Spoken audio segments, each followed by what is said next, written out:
Welcome to our first stream on Cyorion Chronicles. This is our Monday night game, Queen's Frost Crown. We're gonna do just a quick set of introductions for everybody, and then kind of a recap on how we got here, where we are so far in our story. So those of you just joining us for the first time can catch up for our story so far. We'll just start from the top of my list and go down. Actually, I have to look at the stream thingy to make sure I've got it right. All the way to the far right-hand side, we have Zach. Hey everyone, my name is Zach. I play Doran, the Dragonborn Barbarian. Literally almost forgot my character name. That was fun. Who knew int is my real life dump stat, eh? Blame it on Monday. Happy Monday. It's Monday. That's right, everybody. Happy Monday. Happy Monday. Next to Zach is Magic. Hello, everybody. My name is Magic, and I play Tarak Osteroth of Clan Blightmoon, a half-orc monk. And next to Magic is Sarah. Hi, I'm Sarah, and I play Max Mill, the Tiefling Sorcerer. Oops. Oh man. Here I am messing everything up already. Boop, fixed. Okay, done. I clicked on accident. There we go. This is why I can't run things. Next to Sarah is Josh. Hello, I am Josh. I play Diggin, the Warforged Rogue. And below me on the layout, but definitely above me and all other things, is Nate. Hi, I'm Nate. I play Soren, the Blade Singer Wizard Rogue. If I was actually a decent person, I would have done this. I'm doing it live. I'm changing it live because this makes way more sense to me. Is you take Nate's camera, put Nate up here, and then put me down here so all the players are on the top together. I'm moving. Oh. It's the Brady Bunch. One of us. We make sense. Oh man, we make sense around here apparently. And I'm Ben. I'm the dungeon master of this, and yeah, it's been a fun 12 weeks or so far. Yeah, I know. I'm trying to fix it. But we've had a few games thus far, so we're gonna kind of go back through a little bit on how we got to where we are. We started our adventure along the coast. Actually, I should kind of intro the world a little bit again. So we play in the world of Cyorion, which is a homebrew that I've been putting together for a while. It is set in a world kind of torn asunder by some ancient wars. Lots of trouble with a fellow by the name of Buraz, the Corruptor. General, all-around bad dude. But his war is long since over, and the world's kind of in a renaissance period, and everybody's coming back to adventuring and getting to explore this crazy world. We are nestled in the jungle continent of Katala, with a desert to the south and the kind of the diplomatic melting pot and capital of the world, Busat. And some of our adventures got their start there, but we started up on the coast in the anchor icon on the screen there in the town of Mydatona, following Diggin and a friend who had been tasked with seeking out some wizards and some people with some information up in Mydatona. And some interesting stuff happened. Diggin, if anybody wants to weigh in and shed some light on what happened. God, what Going all the way back. All the way back. Tower blew up. There was a tower that blew up. Yeah. Sorry about that. Sorry about that. Technically wasn't my fault, but yeah. Tower blew up. We've got a dead alchemist from that, who was a buddy of ours. And someone stole a very important book. We did. You guys were looking for somebody in particular, a few people. Yeah. But there was a group in town that some of you had worked with before, the Hammers of Midatona, a mercenary group, which you'd all, some of you guys had worked with, that had come or had just recently done a supply run and a mission up to Fort Rawing. In the upper left there, I see someone is circling stuff and being super That's awesome. me. Yeah. Yeah, pings. We can do that too. Yeah. Just spend some time up in Fort Rawing doing a mission to come back in. That's when a few of you had ridden back. Some of them unbeknownst to others, but where we ran into kind of everybody trying to figure out who the people that caused the explosion were and where they ran off to, and what they got mixed up in. And you guys kind of chased after them. You guys got together. The Hammers of Midatona contracted you all out to kind of do the job since they were stretched a little thin. And you headed up thinking you were chasing down a group called the Ivory Phantoms. Mm-hmm. Met a few You get to the camp and find out that it's just a bunch of like peasant bandits just trying to survive. Mm-hmm. They were contracted by the Ivory Phantoms to get the book from us, or Which to... are not actually the Ivory Phantoms we discovered later. Spoilers. Spoilers. Spoilers, no one is actually the Ivory Phantoms. Diggin is. I think they're pretty Diggins, dead yeah. now. Yeah. So you guys met up with some folks there. Yaren and Rogar were a couple people that were there. You guys were trying to suss out, or actually you guys were trying to like convince them to leave the area. That was kind of your whole objective. And you heard a bunch of people that were drunk and snoring, and then it got really, really quiet. And then a lot of people started crying and wailing. That's where we got to see Tarak. He's super awesome and catch an arrow by the bank of the river. Yeah. But you guys, that was cool. That was very cool. You guys found out that Yeah. everybody was Fangs dead. of Quermy, right? Nope, this was Was so it this not? was, This was still the Ivory. Oh, this was the Ivory Phantoms. But the Fangs of Quermy, we found out later that there was a group of assassins that were after Dragonborns, and particularly one in Fort Rowing, right? An Yeah, elder probably, Dragonborn that we tried to save. Mm-hmm. But unfortunately, it seemed like he had made his peace with being hunted down after escaping as a slave, and unfortunately, we could not save him. But that also got us very worried about our very own Dragonborn friend of our parties, right? Yeah. Zach. Yes, you all learned that Doran was, in fact, an escaped slave himself, who was on the run trying to find a way to eventually go back for his family, and in the process of doing so, got mixed up with the Fangs, trying to save the Dragonborn at Fort Rowing. And once he realized that wasn't really a possibility, he said, okay, we're going to leave now, because I don't want to be here when the Fangs come around again. And we were there when the Fangs came around. We but were, fortunately, but they weren't there for you. yeah, luckily they weren't there for Doran. They were there for the Elder Dragonborn, and after a very interesting, emotional service for the deceased Dragonborn, Doran decided, okay, well, if they're going to come after me, then I'm going to fight for my freedom, because I won't give in to despair or whatever sort of peace that Dragonborn had made. I'm going to fight for my freedom, and with my friends by my side, I think I stand a pretty good chance. I hope. Yes, you do.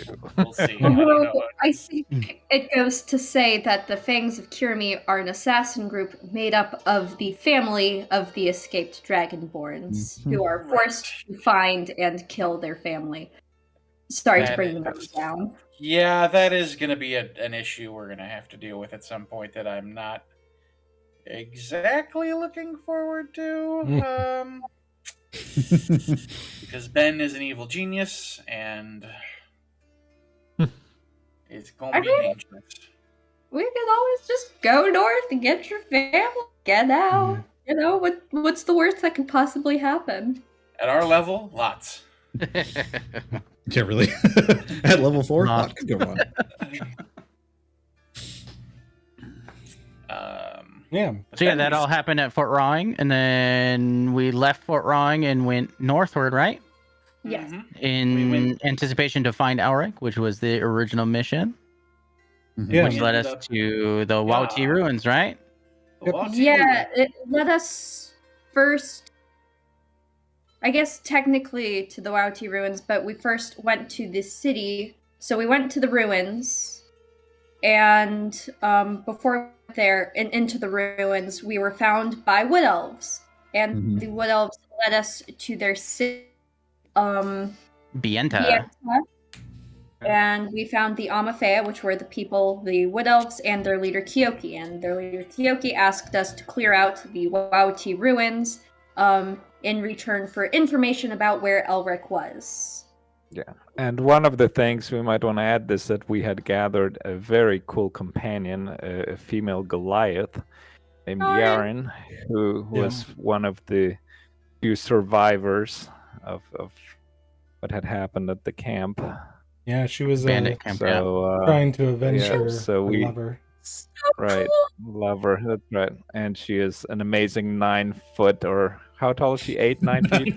Very She's- tall. She's about 27 8.5 feet feet. tall. Yeah. 8.5, really? Shit. 8 and Oh, a half she's- feet yeah. tall. Yeah. Shoots arrows the size of spears. Yeah. Very cool. And it hurts when she throws you. Speaking from Very experience, much hurts. Tarak came upon her and she tossed him like a rag doll. It did hurt his ego a little bit, but we made up afterward. Yeah. She was with you guys trying to avenge Rogar, who died back at the bandit camp. Yeah.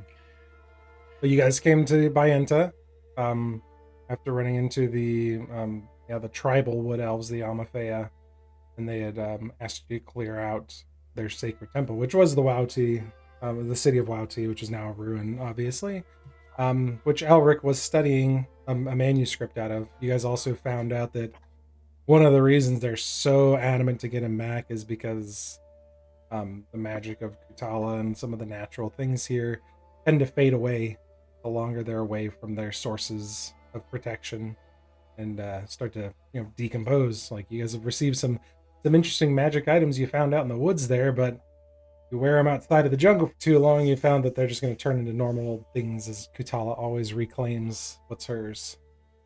Bummer. But you guys went and ran into a special Goblins. type of goblin and learned about some Yeah. special types of people around the world. Touched. The Yes. returned and the Elf. touched. Yep, you got the touched and the fell touched, which are a type of undead, but they were people whose the touched are people whose souls have left their body and couldn't be resurrected by normal means, and either found their way back to their body because they couldn't make it to the afterlife, or because somebody willed them back and they had things left undone. And the fell touched were a really, really bad version of that, which are evil souls that didn't leave and found their way into someone else's host corpse and reanimated it. And one of them was in a goblin shaman's body at the bottom of the Wauti ruins, which Yes. I think you all handled pretty decently. You went down there and kicked some butt. Before dying, screamed out, "My work is not complete. You cannot interfere," which is, just good omens. Just Yeah. Also, I fail again. So apparently they tried this before and did not do so hot. And that's Ooh, probably boy. why they're dead. Yeah, fledgling necromancer trying to become a lich can't really figure out the whole phylactery thing and just starts dying off. And yeah, it happens. You'll have that. But on the upside, I mean, we did discover the cure for a fell touched is a quick decapitation from a greatsword. it's true. Yeah. You also Cut off their almost heads. lost Without that, they're almost powerless. a monk friend on that one too. Yes, I do not like to think of that very often. Yes, Tarak ran into battle and attacked somebody who was a little stronger for him at this point, and It's Yeah, important he- to know your limits. Now you're level yes, 4, tell you that can do to a that no half orc. problem. But Yeah, my friends managed to bring me back to life, so I did. Parak is still around. You might still have some glass shards in your throat with how fast Maximil crammed that potion down there. That's right. Thanks. So you guys You returned. got me there, buddy. You guys cleared Good out, sir. returned back to Bayenta, and found out that they had found the location of the Ivory Phantoms, and the not too pleasant reunion of Maximil and and a certain friend of hers, and she was very unhappy to see. It's fine. It's fine. We're fine. Don't worry. No. Yeah. Who was that, Maximil? Somebody that was important to you. His name is Rodnan / was Rodnan, because we were traveling together for a while, and then I watched him die in front of me. But it turns out that he was already actually dead. He is one of the Touched. And then I saw that he was one of the Ivory Phantoms.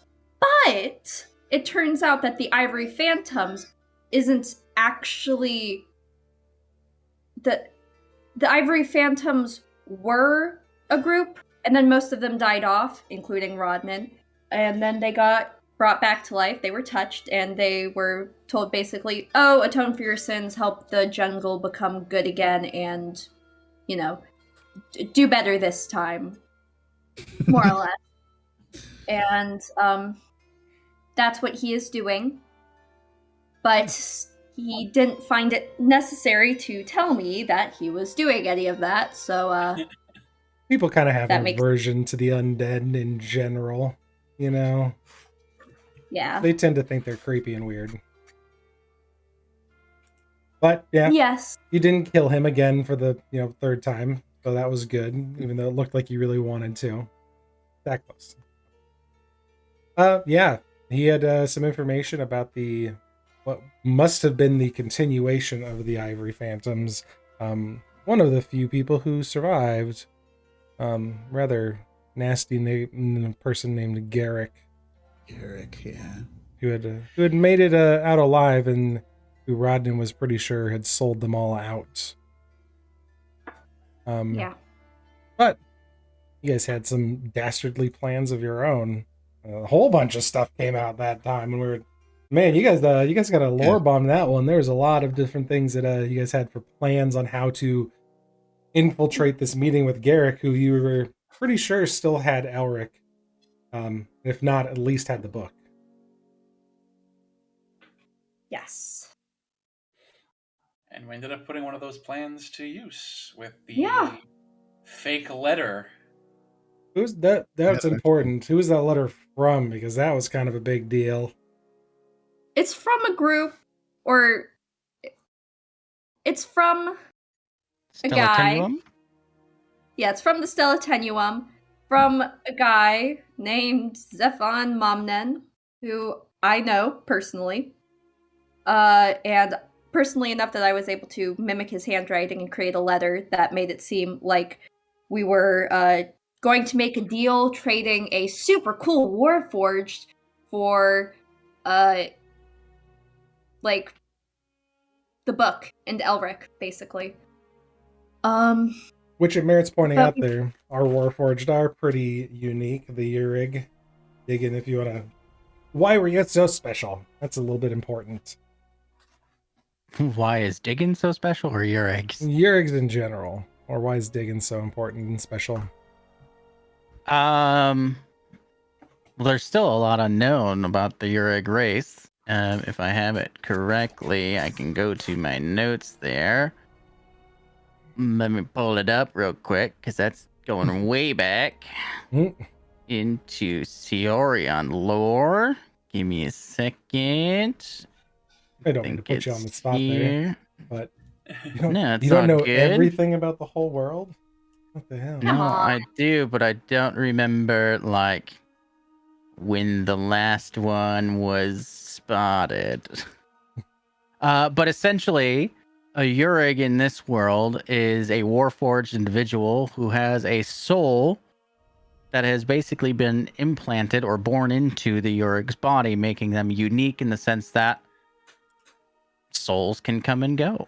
Souls can be there in the body, I guess. And it's really the bond between what is happening in this world is that there's no real teleportation. There's no real explanation of planar travel because something is keeping the powers at bay, whatever that is.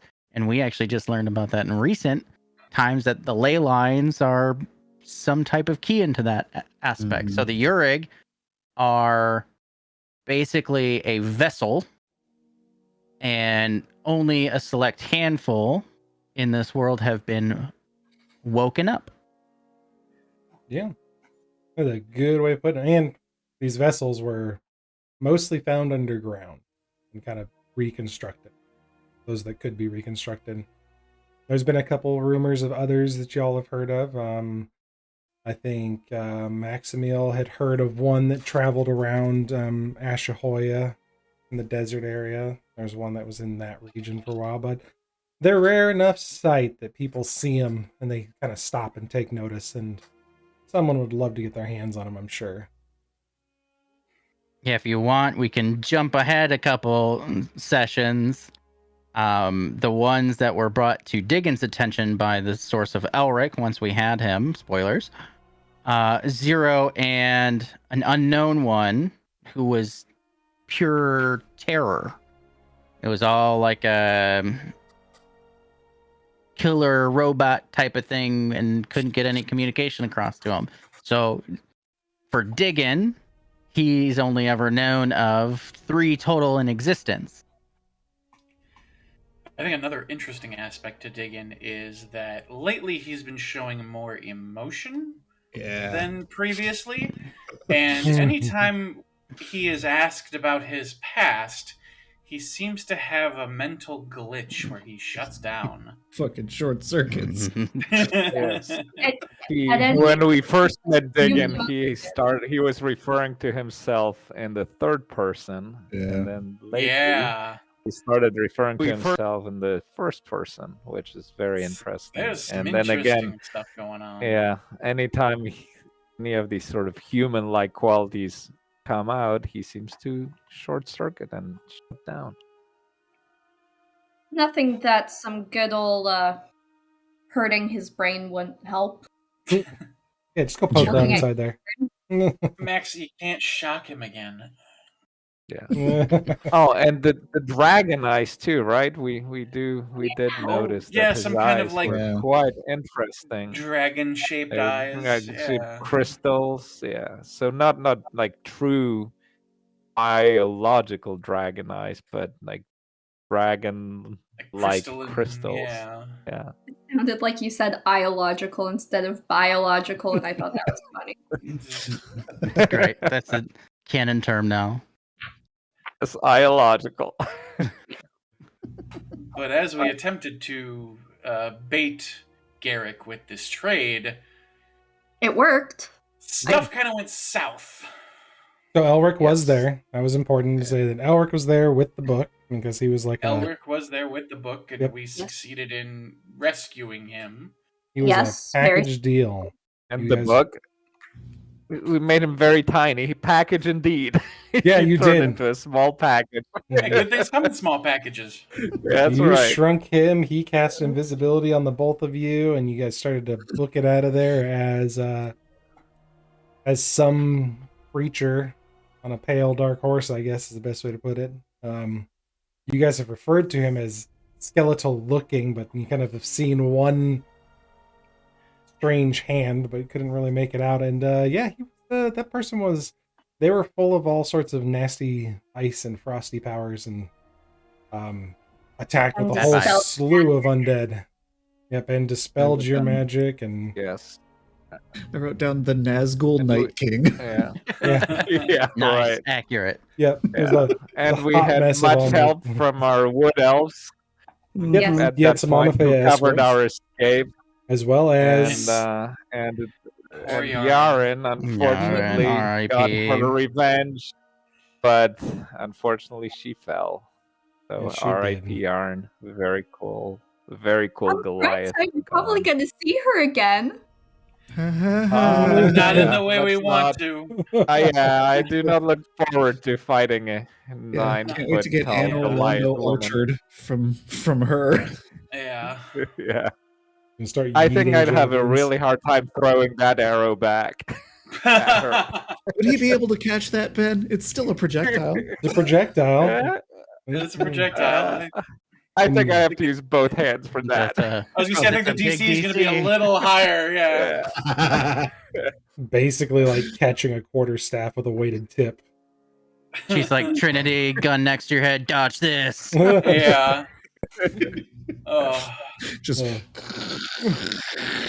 don't like that Yeah. sound. Well done. Well, Yeah. so they attacked, and you guys all fled. And we Yaren, ran. you guys Yeah. balled. You booked. Yep. Yaren and a Back to couple the of the Wauti Amafea- ruins. Yes. You went back to the Awati ruins because the book needed to be returned, because as you guys looked to the back of it, there was pages like rotting out of the back, because not only you found out did the Wauti ruins preserve it, but also protected it from people like this creature finding it. The creature also did say that the book belonged to somebody, Mana. Imana, which Imana, wherever first that you guys- name may be. first you guys had heard that name. Yes. And Yeah. so no one else had heard it either, or at least was willing to share that they had heard it. Correct. Yeah, you guys ran back to the Wauti ruins, and then Kyoki, the priestess leader of the Amafea, joined you all back at the ruins. And a couple interesting things happened. Elric was investigating the book. Diggin came forth with some information. Diggin, you'd like to share? Which information are you referring to? The key? You had a key Uh, for Elric yeah. that was kind of important. Yeah, so the original assignment was for Diggin to locate and find a missing Elric, which led from Mydetona all the way up to the stuff that we have been doing. And eventually we achieved locating him and bringing him back. And upon that, he presented a very defined, weird-looking key, which I don't know if you have a reference to that can show on picture, but it's basically a circlet with bars leading out in many different directions of the half circle. So it's a full circle with a line through it and many other positions with different symbols at the end of each of the prongs that are out there. And there's 1, 2, 3, 4, 5, 6, 7 of them on the top half of the circle, which inlaid directly into the back of the book that we were looking for, which Elric had in his position while at the camp, which is why we saved him and the treasure. And we didn't get very far. It opened nothing. Well, it didn't by itself. That's true. Yep. We needed Kyoki. You guys need a Kyoki. Yep, Yes. she helped you guys out. Yeah, you guys had at that point, Kyoki came back and helped you out. One of the points too that was important was that Elric and Maximil very slightly are a couple of the only people that have spent enough time working around and studying this ancient language called Bradish, which is a root language of ancient Elven and Draconic that these things are written in. So that's why they're so like it's a lot of information that's trying to be processed. And yeah, you guys waited for Kyoki. She came back and she had she's always had this like ceremonial necklace on that was like braided into her hair, and she like broke it off and opened it up, and inside of there was another piece that attached to the back of this device that Diggin had, which was a key for the back of this book. When you guys activated it, it basically popped the back cover off and folded up inside was a map. It was a map which just last week, we are almost caught up here. Last week, so I know we can actually go last time. The Queen's Frost Crown. That's not him. You guys found out you had a map from Kyoki, telling you about the location, or that had 2 runes on it, which Maribel was able to, or Maximo was able to translate. Yes. I'm looking at, I got my giant list of NPCs up, and I saw the M, and I was like, that one. Wrong one. Not an NPC, an actual person. What were the 2 runes on there? Uvar Nerin, which translates to the light's heart, or heart of light. And that is where the supposed entrance to the strange city of Kosoba is, not Kodoba, Kosoba is. And the city is not where the entrance is. And there's a rumor, there are a couple rumors revolving around it, that the entrance is a door of water. Portal, waterfall, lake. And then there's also the rumor that there's a dragon there. There may be dragons. Yeah. There may be dragons. There may be dragons. Definitely dungeons. But dragons. Oh, Cat puns, love it. All right. Now we're all quitting the game forever. And there was one other thing we had learned about, something that it was referred to as the dark light of Eterna, Anthem Star. yes. That we are trying to figure out what it might be, and All right. this Tarak had shared that as a child he had spent many nights listening to his father's stories about this strange ancestral home full of mysterious inhabitants, dark-skinned, purple-skinned inhabitants, and this dark place that was bathed in a strange dark light from this phantom star, this dark light of Eterna. And it was light, but it did not bathe the world in warmth. And we're kind of trying to figure out what it may have been. And when Tarak's father spoke of him, he had a strange fondness in his voice, even though that place seemed kind of dark. So, and we also learned that there's this race of the Feralin, which was Tarak's father's name for his ancestral race. So that was another part of the lore of our group that we learned about. And Feralin are drow, dark elves. Right. What we would know as drow, yeah. Yeah. You guys got We're it. the players. I think that's all of it, man. Well, we started walking. We did We our did. Oh yeah, Yeah. so We- you got the map. It would be the longest trek in history over to the Heart of Light through the jungle and onwards. Did we? Oh, we got some gifts before we left from the Yes. Alpha. They each gave us. Well, I guess each of us got something, whether it was from the Almafea or, in my case, from Elric. But got some gifts to head us into the path of danger towards this possible portal city dragon thing. There was something else. Oh, Diggin had a fun little memory moment with me, where he remembers my mom, apparently, despite me being 120 something years old and her dying when I was about 15, I think I wrote. So that'll be fun to figure out eventually. And Um, as we left off last week, we stumbled upon a dwarven outpost where apparently there were some pirates that Pirate I'm dwarves. familiar with They're bad because news. as I was escaping my homeland via a merchant ship, the merchant said, "Hey, see that symbol? Those guys are pirates. We're going to stay away from them." And as we stumbled upon these dwarves in their outpost, I saw somebody wearing that same symbol. Fun! You did. So, Hey. last week we left off as you guys approached a dwarven outpost. For those of you that aren't aware, and now let me go ahead and make sure that that is properly marked on this. You guys should be able to see the marker on the map now. There we go. Gorlid.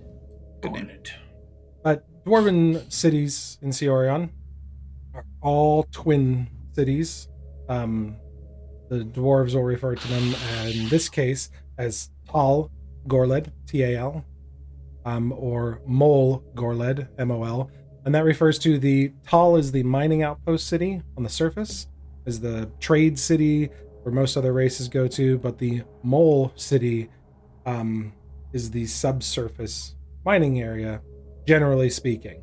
It's not to say that all dwarven outposts have this, but 80% of them definitely do. Some of them might not necessarily have those same types of deals, but almost all of them are the same. And this one, you are introduced to it in the same way as a group of just a few dwarves. There's not very many people as you guys approach this, but it's very clear that there's activity here. You see a couple surface buildings, as in only 2 buildings on the surface of this place, and then a cut arch of stone leading into not really a mountain, but a rather tall foothill. It's cut directly into the hillside, going down underground. But up on the surface city, you can spot, and I should say that most experience with these would be just having traveled before to Rock. You've probably seen a couple dwarven outposts. They're not necessarily against orcs per se, but they will, try to. They don't disagree with like any of their teachings or anything like that. They don't have like a sordid past other than what most people have for orcs and half orcs. So you don't really have that traditional D&D animosity of dwarves versus orcs type thing. So you would have been able to travel through their cities freely without an issue. And based on where you came from, you would have seen a couple of these. And possibly Maximiel, having heard of a couple of them in the mountains as well. And Soren, you've heard of them, but likely have not traveled to them just because of your age and history. You probably have heard of them. Yeah. You see 3 individuals on the surface, moving between really 2 buildings, no more than like 20 to 25 foot by 20 foot. Just a couple outpost structures made of basic wood and there's some tree branches for cover. There's no real roads leading in or out here. In fact, there are definitely not any roads. You kind of stumble across a bit of a clearing and you spot them looking down into the valley against the hill, and you can see the 2 buildings. And as you get a little bit closer, there's a couple dwarves milling about. At this point, let me double check how well they spit you. They are milling about, kind of standing watch. One of them sees you guys coming in from about 100 yards out, spots the group of you moving in, and alerts the other 2. And Thorin, about that time, as you're kind of getting closer, now that you guys are aware that they've seen you, that you see them kind of putting on the jacket and shouldering that, and you notice that. You notice kind of the sleeve badge that's worn. A lot of the mariners that you sailed with will have like a single sleeve cap that kind of comes out. Captains, it'll be frilly and well decorated, especially merchant captains will have like a lot of different awards and commendations kind of hanging from their upper right shoulder. Pirates kind of do the same thing. Theirs are more muted. They don't have like. Actually, I would say none of you know that part. Besides just like the basic insignia of like what crew they serve. That really just kind of helps in a fight identifying it. But most of them, that's the only shirt they own, so that's what they're gonna wear. But they notice. So as I noticed this symbol, you say I noticed this symbol? Yep, you see it as they're kind of putting on jackets and coming to. They had jackets off and were just kind of in work shorts or shirts, laboring outside, moving a few things around. It looked like they were just doing really camp chores, kind of keeping things tidy. And as you were coming up, they put on jackets. It's hot. It's too hot for a jacket for sure. Before we get within earshot, I just kind of whispered to everyone, "You must be cautious. These are pirates." Oh shit. Right. Wait, are they like the good type of pirates or the bad type of pirates? All I know is the merchant captain I sailed with told me that we should avoid them at all costs every time we saw them. Then we Okay, go so around. Why are we going to go say hi? Is it? I think they've spotted us now. It would look weird if we suddenly walked away. We can come in for like food or something and then leave.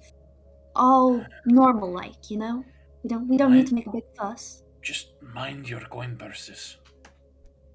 Oh god, alright.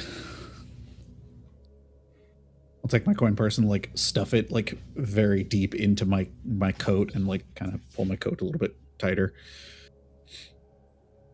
Yep, something. Diggin like tries to move his coin purse and it's just stuck. Oh, you don't have pockets. Do you want me to hold yours? Just act natural, all right? If they think that something is suspicious, then we've given it up. We are suspicious. I know we are suspicious, but try not to act suspicious. What does Diggin do with his hands? Diggin, don't do anything with your hands. Okay. Stop having hands. Wait, I have to rephrase that. Diggin, don't do anything with your hands until you are told to do something with your hands. Behave as normal. Yeah, just Okay. you And if somebody attacks you, Diggin, do not wait for us to tell you can defend yourself. Defend yourself Or defend when us. you're attacked. If one of us is attacked, get in there and defend us. Well, that would be extra weird. We should go. How y'all doing? There's 2 males and a female dwarf that comes up to you.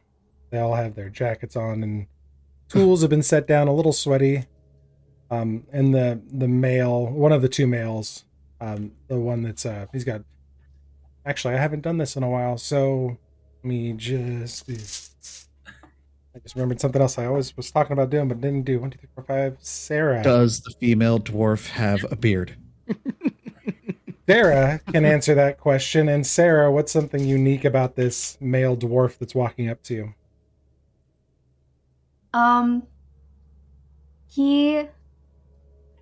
Let's see.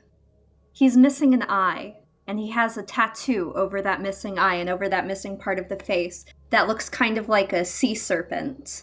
As though the sea serpent is eating his eye, and it like goes back around his head, so he's like partly shaven head, and you can see like the rest of the sea serpent going around it. Dope. Cool. Making this into Awesome. a permanent NPC now. He's I can help with the little tattoo on the face thing. Yeah, absolutely. And the other important question: does the female dwarf have a beard? Yes, absolutely. Yes, she Yes! does. Love you. Absolutely. So the eyeless male dwarf walks up to the group of you. I've been planning this for so long. I'll throw you guys for a little. Oh, hi there. It's good to see y'all. A lot of you out here in the jungle like this. It's a little weird being out here. We thought we were all alone. That's a real strange one. Seeing some friends. Why don't y'all come inside? It's a bit sunny out there. It's nice and cool inside the shade inside the house. Oh, Is it thank like- you for your gracious hospitality. Yes, is it some sort of tavern or something? I don't want to intrude on y'all's house. Oh, no. If that's No, it's not a tavern. We have this little spot outside here that so we can entertain company, don't you know? We don't get we don't Insight get much check. company. I was saying, can I insight Yeah, check that? inside Yeah. check. What are, Company, but he's not expecting company. what are you inside? Are you trying to see if this guy's lying or I want Um, to see if this sounds like a trap because Yeah, we want to. he said get the he's vibe. not expecting company, and then they have a specific spot for company. is it really that sunny out? Do we need a break? That's what Diggins inciting.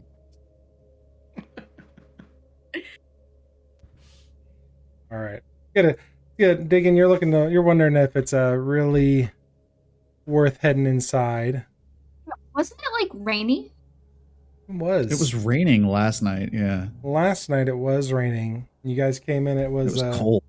a little bit rainy, but it is kind of a sunny shower situation right now. Oh no, it's Hawaii. Hey, Digging, what's your insight check? I will roll it here for this one. Oh, God, And that I don't is know a what this- 14 in total. I mean, as far as you can tell, it may be uncomfortable out here for people with, flesh.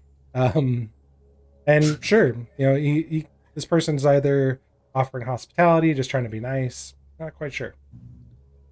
What's 17 plus 6? 23? Yes. What were you checking for, Soren? I feel like this is a trap. That's what I'm trying to figure out. And which one of us can read minds? Oh, I can. Oh, wait, no. Maxwell can. Yeah. Pass it along. Yeah, you got a necklace. So Maximil. Yeah. Soren. I'll wait for But, someone. Yeah, right. Well, Thinking first of let's do me. the sword thing. I just didn't want us to forget about that. Soren, it yeah. definitely feels like there's an ulterior motive, but you don't Okay. sense anything malicious, like they're planning to spring a track. What you do get with that insight I'll give you is it seems like they're more concerned you might leave when, like, just noticing especially after what Doran said to you. You get the sense that they were concerned you might run away. Mm-hmm. And they really just want to chat. So they kind of So- put jackets on and tried to make you as comfortable as possible. I would pitch in at that and just we thank you for your hospitality, really we do. But we have a long road ahead of us, and we need to make a considerable deal of ground today, or we will fall behind, I'm afraid. Well, let us at least get you a little bit of a drink for the road and something to eat.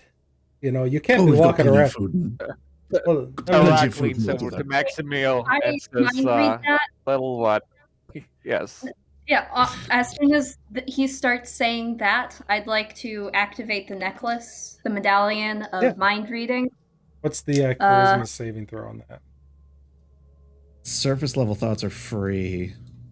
Yeah. But, But for this- some Yeah, if reason, you're it's digging. not letting me see my character. It's only letting me see the party.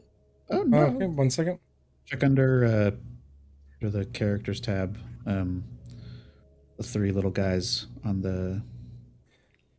So You might have the the party side there. chip on the selected if you. 1 second, guys. On the bottom left, too, right click your name. There we go. Okay.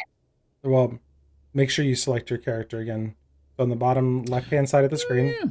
go to your user configuration, like right-click your name down there in the bottom left, user configuration, and then select forget about Maximil. Thank you. There And we go. now you should There be we able to go. open your character sheet.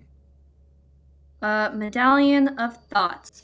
While wearing it, you can use an action and expend 1 charge to cast the Detect Thoughts spell. Save DC 13. Okay. The That's if you want to medallion. read anything not surface thoughts. Mhm. I'll just go with surface thoughts for now to see what he's thinking as he's saying this. Sure. And it's a wisdom save, you said? Wait, I thought that Oh, no. surface. Sorry. Yep. Just for my reference, though, it's a wisdom save when I need it. Should You might have Charisma. to look at the spell. Hold on, I got this. Oh yeah. Doesn't I'll give you- actually tell me. I'll give you this surface thoughts anyways. So, this person really wants you just to come in, and they exude hospitality and friendship. Really just want to There's feed you and give you a nice drink. And the surface level thoughts is, make an insight check really quick. It's a wisdom save, FYI. Yep, thank you. Yeah, that's a big old 5. That's why I have the medallion, so I don't Yeah. need insight. Yeah, you still hear the thoughts, so I was interested to see if you inferred anything else. But yeah, really wants to, the surface level thoughts are they want to provide hospitality, give you a full belly and a nice drink, and have a chat with you, see what you're all about. And nothing hostile about this? Nothing No, like nothing superior? hostile. Nothing hostile. Mm. There is a thought of, maybe they can help us solve our problem. Okay. At this point, Diggin walks through the party and shakes the guy's hand. Thank you, kind stranger. Oh, and yeah. just begins to walk with him, and then stops when when Soren mentions that we need to go, and kind of looks back and is still just shaking the dude's hand. I'll whisper to whoever's next to me, just trying to be low-key. I think they need us for something. I think they're trying to get us to do something, not necessarily bad, but they need help or something.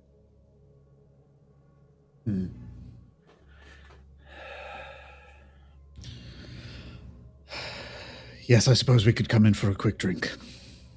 I'm sweaty right now. Not mind something. The female dwarf kind of slipped behind you somehow, Soren, and just kind of gives you a push on the back. Oh, don't you worry. Go inside there, friend. We'll get you something to eat. It'll be real nice. Can I turn around as soon as she touches me and see if she is taking anything off of my person? Yeah, it's actually just one hand, and she's kind of got it on the small of your back and is just guiding you like a friend. She's like, come on now. Don't you know you just want to sit inside, take a load off, and, have a little chat with your friends here. We don't see many people out here, and we would just love to sit down and have a talk. Oh, yes.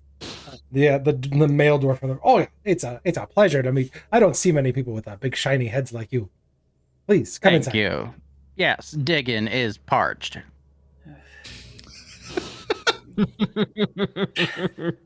Inside check on Diggin. Do it. Deception check from Diggin. No, Okay. you guys don't want that check. I have plus 70 to that. Oh, gross. At this point, Tarag gives Doran kind of a look like, dude, what's up with that? This isn't what we expected. Doran's gonna just kind of give a sigh through gritted teeth and just be like, yes, I think we can spend a little bit of time here. Well, that'd be just wonderful. Thanks you for coming in there, friends. Please have a seat. And you walk inside. It's the room they lead you in is to a kind of a dining area is the best you can think of. There's a bit of a cooking stove in there, pretty rudimentary. There are some tables, a set of 2 long tables that are set up that are just pretty much hewn from fallen wood. They don't seem super sturdy, but they hold your weight, and yeah, it's very, very minimalist and rustic, just enough to get by. And there's even just a bedroll up in the far corner that someone clearly sleeps in here. And a lot of them sit you down, and the first thing you notice too is the abundance of things there's a barrel of salted pork. There's a barrel of rum that's corked and ready to be drinking. There's a barrel of ale. Everything that's up here is as if it was transported from a ship. Doran, you kind of notice immediately since you spent some time on a merchant vessel. A lot of crates, barrels, just really shipping containers that have been repurposed and brought up here or have been, just hauled up with their cargo. Yeah, and they start to just bring out snacks. They lay out a tray of this kind of salt pork, a few salt fish as well. We don't have much there, friends, but I have a cask of rum that's really good, and I have a cask of ale that's really good. We could get you either one there.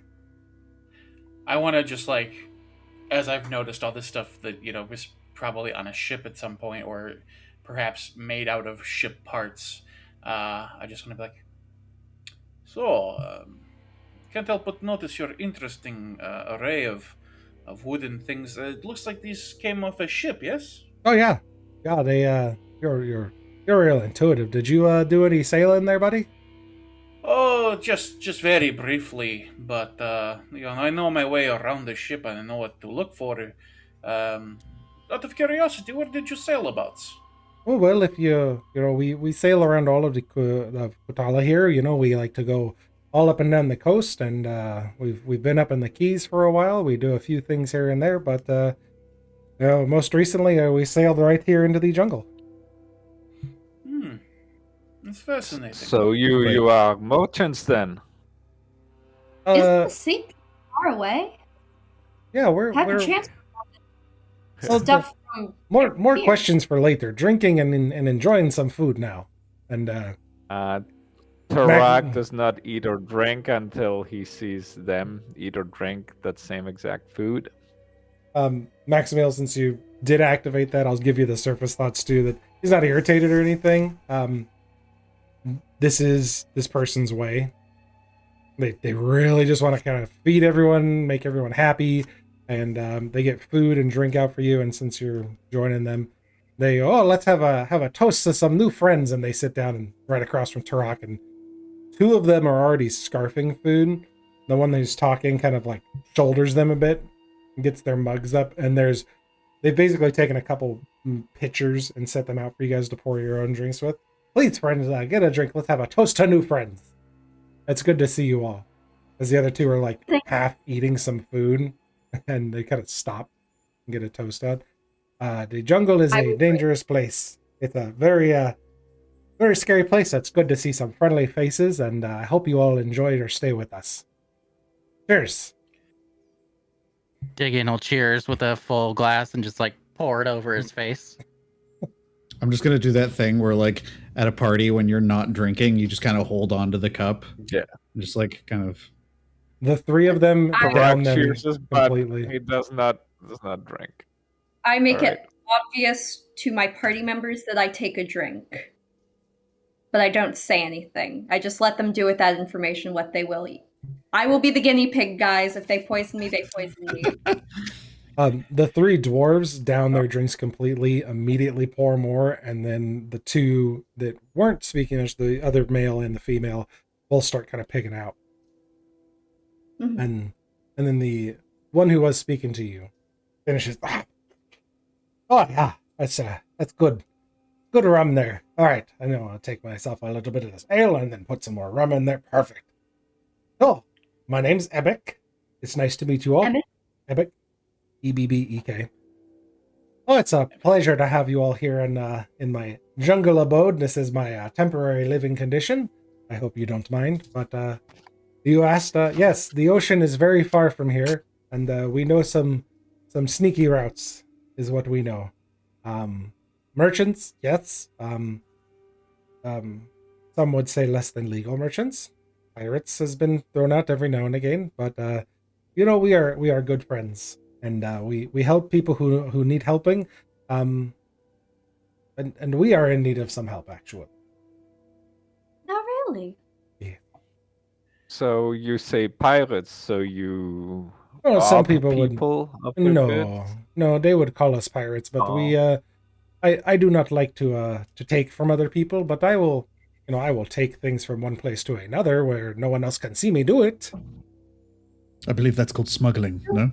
Yes, but it's easy if you just lump yourself in with the pirates, and we follow a crew, but this captain and I have a deal, and they do the piracy and the killing of things, and I do the sneaking and the smuggling of things, and if I ever need help, they watch out for me. What did you smuggle? Just out of general curiosity. Oh, all I think sorts pirates- of things. Most recently, we've occasionally smuggled some people. That's been fun. We smuggle some. In what sense? Oh, like your shiny dragon friend here. Some of them need sneaking away without being seen, and we will take them and put them in a boat, and we will sneak them away. Other ones, we sometimes take things from the places in the north that they want to go down to the south a little farther, so we put them in the ship and then we sneak past. But the people I in see. Bursat are they're a little stingy with the things like taxes and wanting all sorts of money for themselves, so we just kind of find ways around. You're Did not you wrong. say someone like Diggin points to himself? No, not you, shiny metal friend, shiny dragon friend. He's talking about me again. Shiny. Oh yeah, Also, it's kind of shiny, yes. he shimmers a little bit. If we Yeah, polish him a little bit, Bronze, after all. a lot more sparkling, I think. He's just got a bit of dirt caked on him. It has been. Don't tell me I pressed to digitize him. I was gonna say Diggin scoots a little bit closer and starts to like rub some of the scale. Just one at a Looks for time. some Remember, shine. I want 2 coats of wax this time, not just one.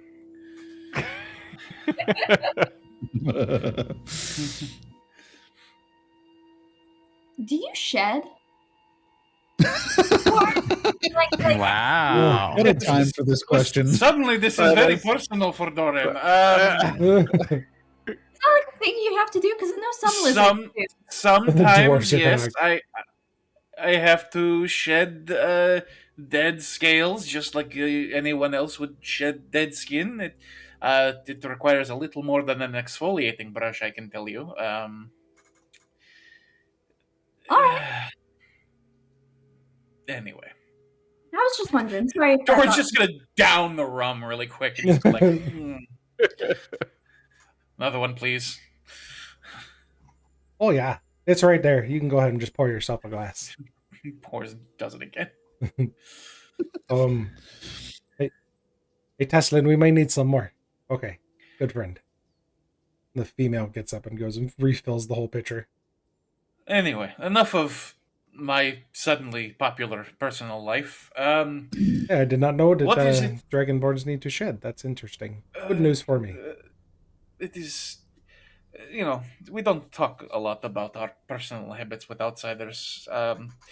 But seeing as that's now the cat is out of the bag, as they say, tell us more about what you need. Your request for help. What kind of help are you seeking? Did he say that they needed help, or did you detect that they needed help? Okay, I was like, He said I was out trying to No, think. he out did to myself. say- I was like, He, did he say that? A no, he Oh. did say that. little bit of a brain fart. I'm sorry. It's Oh. okay. We found ourselves in a bit of a little bit of a sticky situation. Yes, the underground path that we normally follow. There was we most of these ships that sail, they sometimes have a wizard or a sorcerer that travels with them, so kind of help Yes. fight off the bad things. And unfortunately, this time when we were traveling underground here in our little sneak passageway, there was a terrible creature. Have you heard of that horrible nightmare creature, the beholders, with the giant eye and all the tentacles with the other eyes and the big gnashy teeth and stuff? Have we heard Have any of of us that? heard of this? You can all make an Arcana check. Actually, if you are proficient in Arcana, you may make an Arcana check. Yeah, Plus 6, 26. Yay! Nice. Yeah. dirty 20 for Diggin. So those of you that are got 20 or above, Eight. 8. You haven't heard of them. However, Diggin and Soren have both read extensively on the subject of beholders.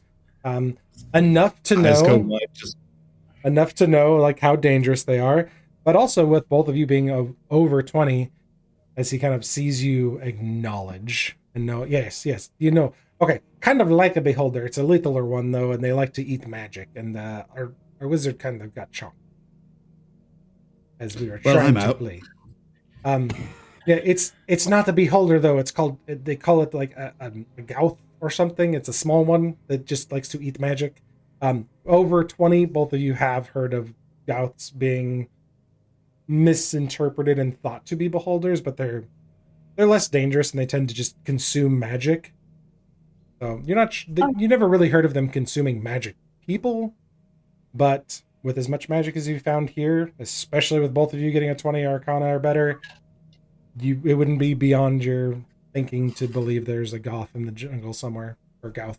Yeah, here's the thing. I'll do minor illusion. I don't think it's a good idea that I be anywhere near this thing. So, sorry. If you minor illusioned it, I will dump it into lore chat. This is directly from D&DB. I'm not sure which book this is out of, but Oh, I just meant like I would have do like a little minor illusion, something like just like a puff of sparks or something. oh, Second time he I thought you As were a showing it off. demonstration of like, no, as like a demonstration of like I can do magic shit. I don't want to get eaten. So No. sorry. Yeah. Well, So is that a threat with the scout that magic users could get eaten? well, they like to 'Cause- eat magic, and our wizard friend, he, we were taking the passage, and he sensed that something was weird, and then it came out and tried to attack, and he freaked out, and he basically blew up the tunnel and trapped her. We were trying to Really? hide, and yeah, that's where all the ship stuff comes from, Mr. Observant Dragon Person. If we go down to our subsurface village, we go down to Mulgared, it's just a funny name, I mean, we named the city Golred because of our friend Golred, who is now all dead. So Gorled, we have there's another cave down below where the ship is trapped, and I'd like very much to get it out, but the men won't go dig until the thing is dead, because it ate our friend, and now the men don't come up here that much, and when they can sneak past, and otherwise they say that the thing is holding them all ransom, and they must pay tribute to not die. Right, quick head count. Everyone here, who can do magic, either accidentally or on purpose? You too, Tarak. Yeah, that's 4 out of 5. I don't. That's 4 out of 5 very strong people that can definitely kill this thing because they're ready for it. Before we continue talking about this, you said he blew up a tunnel and sealed off the entrance? Yes, we usually duck Yes, in and here how- to. Well, go ahead. Go on. Oh, I'm sorry. We usually duck in here to hide, and if we're smuggling and we don't want anybody sniffing about, we'll duck down this tunnel if we need to. And this time we kind of came down pretty far, and we were exploring a little bit because we knew we had a few days to burn. And how far is that from here? It's that cave right outside. You just go down. It's right down below. So this thing that eats magically inclined individuals is just down the Well, like corner a from us a right few now? hundred feet below in this giant cavern. It's way down there. There's like an underground river and everything. Right, so if there's a possibility that 4 out of 5 of us can be eaten by this magic devouring creature, we're going to have to talk payment because, quite frankly, I don't want to die for free. Well, that's true. Well, But wait. Never mind. we have a little gold. You could have a little bit of money, and we could pay you, what we have here. But You're a smuggler. You can do better than that. well, hold on one second. He goes and pulls out a sack and starts rifling through. And you can hear coins clinking around. He goes, well, I have, after paying crew and everything, I have an additional 130 gold left. So you can have this plus. I mean, who doesn't like to have a smuggler on their side when you need to, move quietly around things? Where does that tunnel go? Like, exactly. How far does it go and in what Hmm. direction? This is the end of it. But the Where's other it end, again? the other beginning of it is way out to the east. There's a small bay out to the east. Probably about 250 miles. You know, it's quite dark down here, and it's always been nice to hide away. There's little coves and everything inside this underground system. It's pretty nice, but it's a ways. Like I said, we usually So, come down here to hide out for a while, and we just kept scooting along this time because we didn't have anything else to do right now. The shipment wasn't coming in for a few days, and usually we meet our people out in the bay.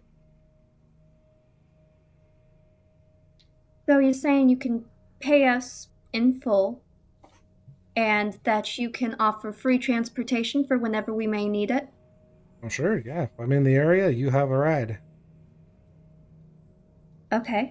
How often are you in the area? And how far Mm, does your boat go? So we go up to Geet. I've been on occasion. I'll make it over to Galea.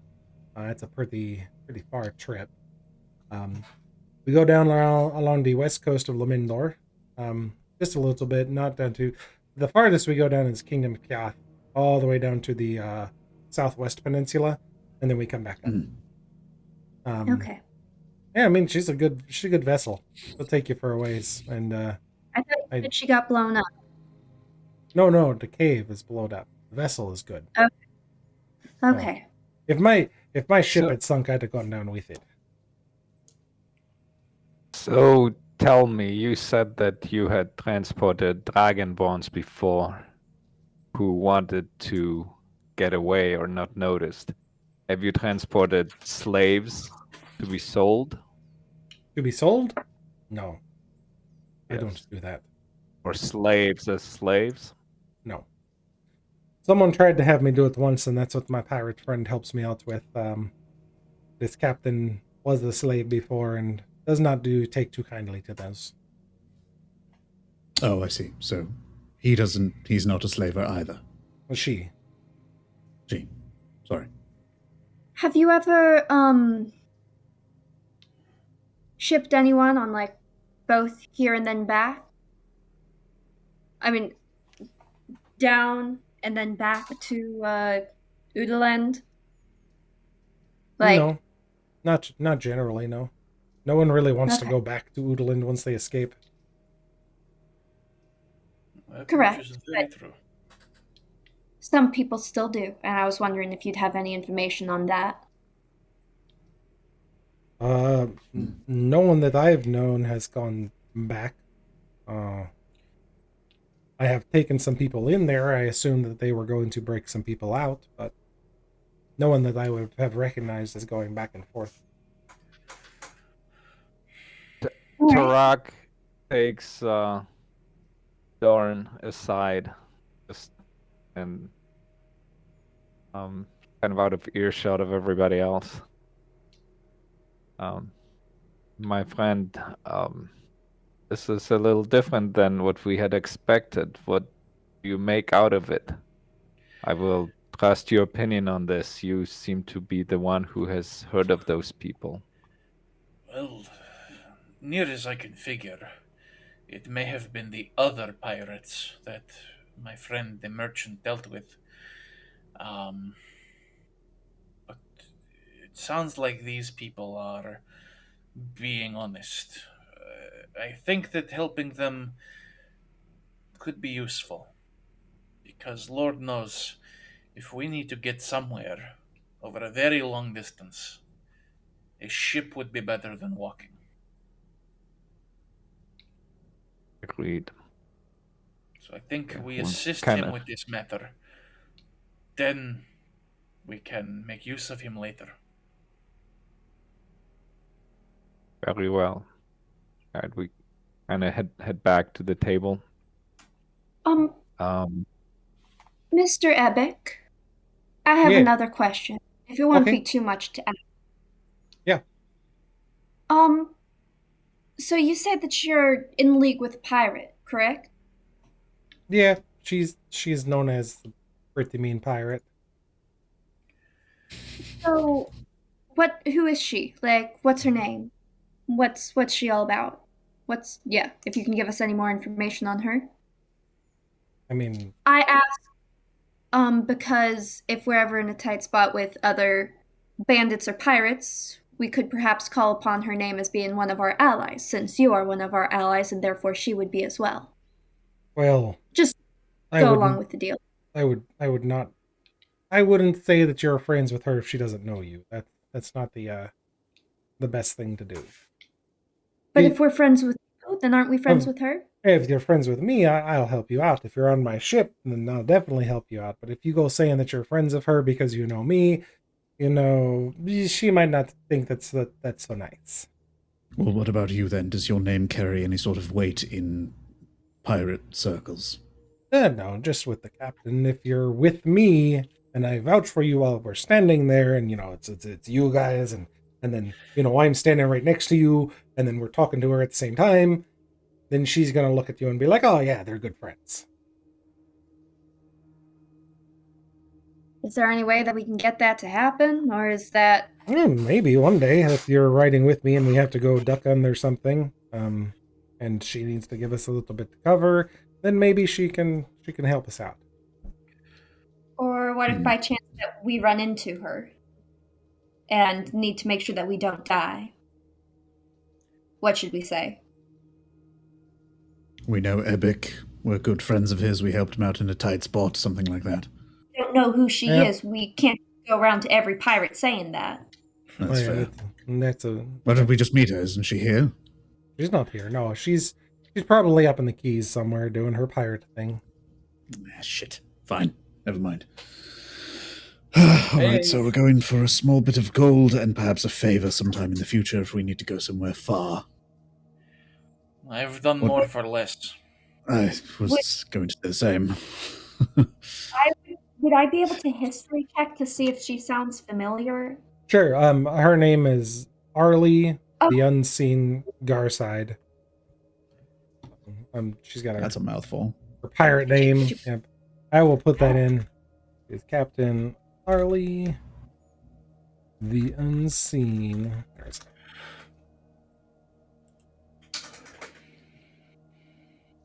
Oh, I get check.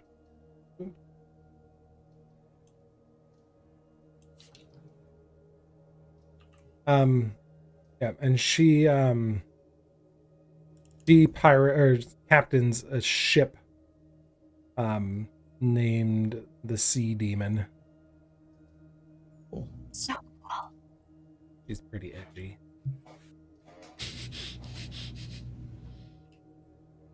There's her ship name. But yeah, go ahead and make a history check. okay. Okay, come on, don't let me down. Ooh, okay. 19. Nice. You may have heard of a pirate called the Unseen, Okay. associated with a Captain Garside, and the ship, the Sea Demon. Really, it's disparate pieces of story, campfire stories, people telling tales about daring heroics of pirates. Her in particular, you may have heard things about her, raiding some villages up near Geet. How much that's true, you're not sure, but it could just be, them telling tales. And what you know now about things like the Fangs of Kirimi and stuff, it could be misinformation. But hearing from Ebic that she may have been a slave, you never heard if she was like a dragonborn or anything in particular, but you've probably heard a tale or two about her kind of stealing from the rich, essentially, and living this romantic pirate lifestyle out on the open sea, having her own ship, making a name for herself, Living her best life. living her best life. Indeed. There's your new role model. Oh, And yep. don't Oh, take it away shoot. from me. Female strong characters that Maximiel looks up for, put on the kill list. Got it. Okay, done. Yeah, damnedest thing, Kraken out of nowhere. It was.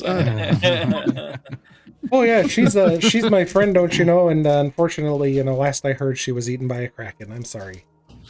She was a just real the cool darndest lady. Thing. Just the darndest thing.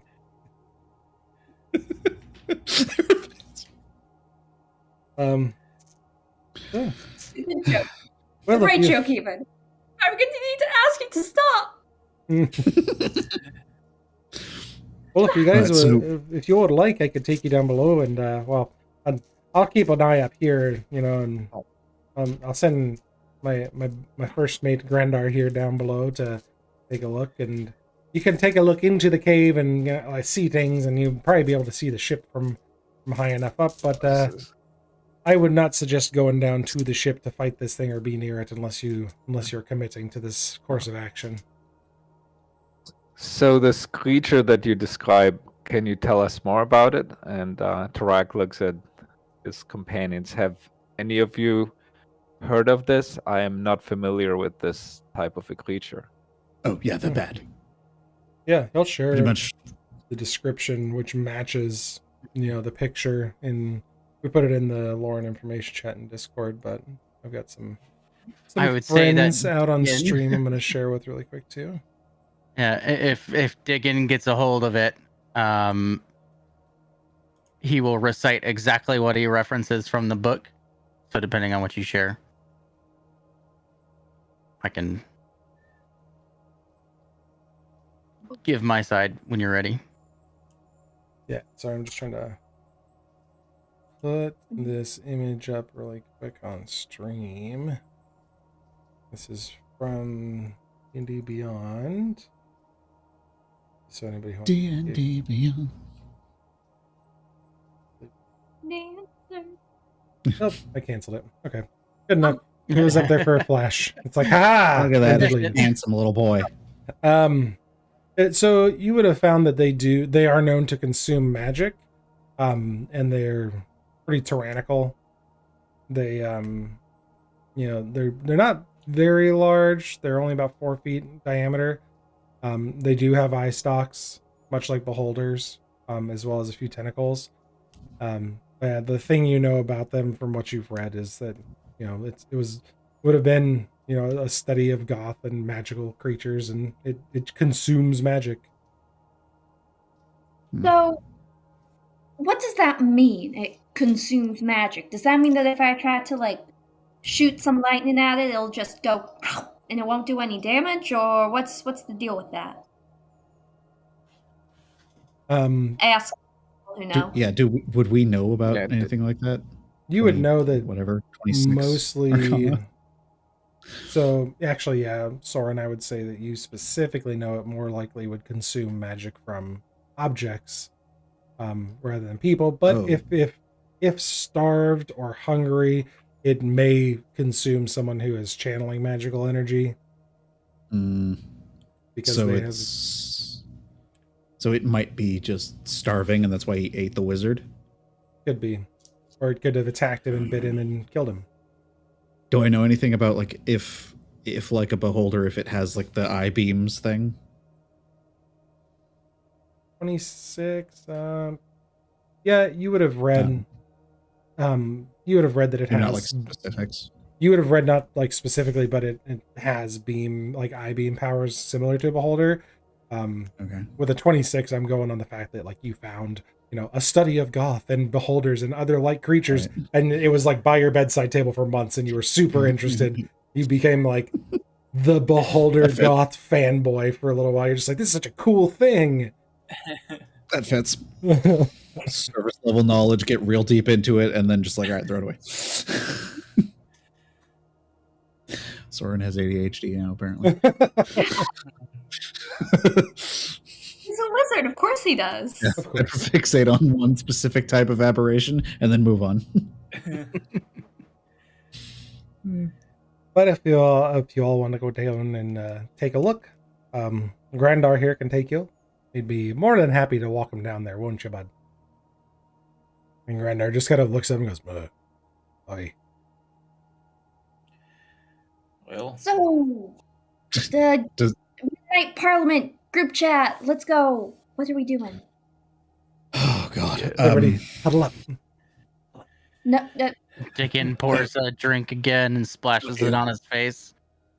Delicious. And then awkwardly gets out of his chair to turn around to his friends. alright. So they seem fairly above board other than all the pirate stuff, but they seem honest in what they're doing? I More or less. mean, you're the one reading minds. If they Yeah. seem honest to you, then They seem honest to me.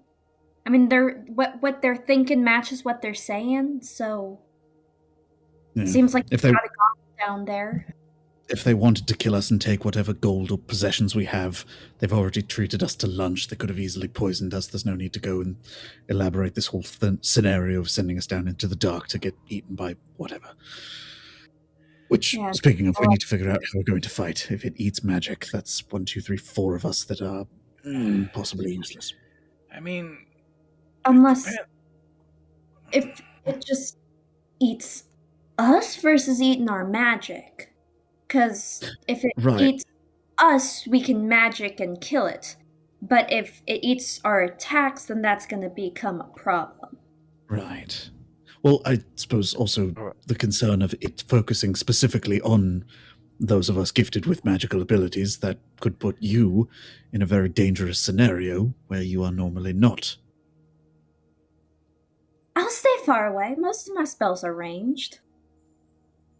it's Yes, not but a you bad might- idea. If you stay And far enough away, even- it may not have interest in you. It's possible. Even if it would eat our magic attacks, we have non-magic weapons with which we could attack it. It's true. This is true. I mean, big sword comes out. I don't And need magic to hit very hard with this thing. I tell you that much. Epic, Hmm. kind of in the background. Everybody okay over there? Yes, we're just talking. Oh, Taking looks over. don't worry. This is not what it seems. I am just saying that that this magic eating creature sometimes, there are old-fashioned ways of dealing with things. I meant my sword, so I Oh yeah, pulled it that's out for emphasis. okay. Yeah, that's what I prefer. Yeah, that's a good one. Oh yeah, you show him there, bud. Good work. He's lying. We're going to stab you all and eat your bones. Why would you tell him that? Wait. It's not true. Oh, you're a real funny one there, bud. Oh yeah. He's got the Oh, sense of yeah. humor on this one. Oh, Digging his like dagger eyesing Soren, like No, not really. No. okay. So, I think. Listen, here's our best Little shot. All right, sneak this thing is attracted to magic. What if I get in up and close and personal with the sword, go into my rage, that activates my latent magical abilities, then I am an appetizing target for this thing. That's not bad. You and I can Just- present a very convincing distraction up front and up close.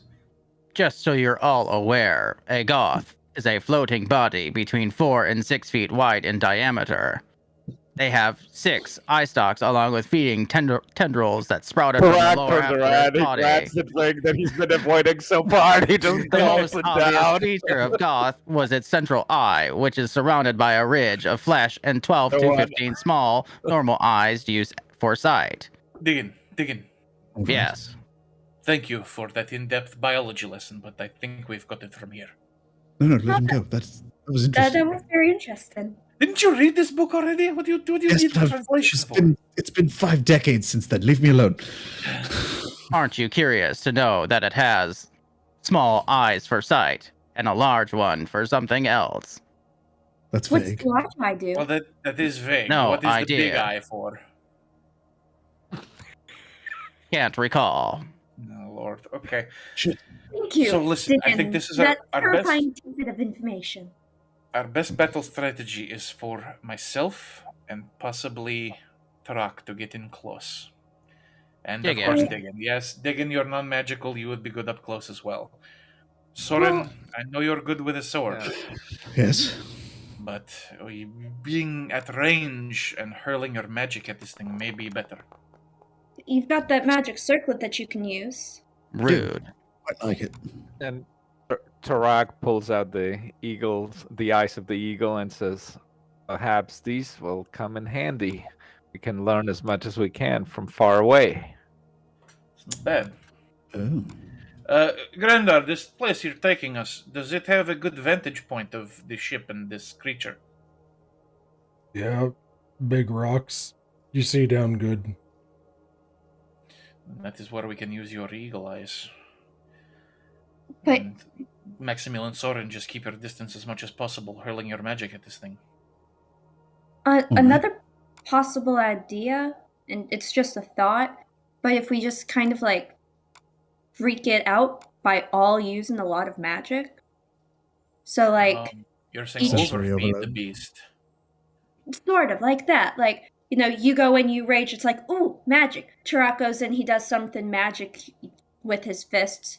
Then the goth goes over there. Then I shoot lightning at it, and it's like, ooh, magic. And then Soren does something with his sword. And Diggin, Unless you it can also do magic feeds stuff. on magic, and the more we hit it with, the more powerful it becomes. Dickon Yeah. grabs Turok's hands. What type of magic do these do? Tarak just kind Kinda of shakes lifts his it and- head. Moves it around to study your hand. Fascinating. They actually create With food his free hand, Tarak specifically takes another sandwiches. gulp of drink. So that could be the plan. If Thrak and I engage this thing up close and personal with our own magic, Diggin is also up close with his daggers. You two are doing magic from range. It may overwhelm him. Or it could be like Turok said, and we could just kind of power him up. I do not think such a thing. Well, I don't know. I've never encountered this creature. Soren, in your reading of this, do you think that this is such a possible thing? What, that it might? Sorry, I was elsewhere. That it might eat our magic and might become stronger. Yeah, exactly. It might eat our magic and somehow become more powerful. I don't know. I mean, I suppose if it's very hungry, if it's been down there for a while, it's possible. Well, There's really only one way to find out, though, unfortunately. I'll just have to stab it very quickly. Yes. And so we're doing it. That was actually why I thought possibly I should be up front rather than in the back, because I have other options should it perhaps just feast upon magic and not... True. Okay, then that is the plan. We surround this thing. Maximil, keep your distance. That way you're not in any immediate danger. Yeah, I'll just make you guys bigger. You can do that. What? Yes! I did it Oh, with that's Turok. right. Or I no, forgot I you- did You it did with that to me. shrink. I mean, I know you shrank a guy. I didn't know you could enlarge a guy. Yeah, I enlarged Soren to Yeah. get the thing. Didn't I? I Or smashed no, my I head did. upon the... No, it was Did I me. do it? Was that you? You did it to me in the Wouty ruins so that I could, like, reach down into the pit of black tar or whatever. Oh, I was Yes. busy celebrating the fact that I decapitated somebody. Okay. Listen, Just kicking around the head. then that would not be a bad idea, because if one of us is larger, it may distract this creature. You're pretty I big say we go already. for it. It sounds like we have a sound strategy. As sound as we can without more information. Right, I think we're ready. I think so. Well, Rock? okay.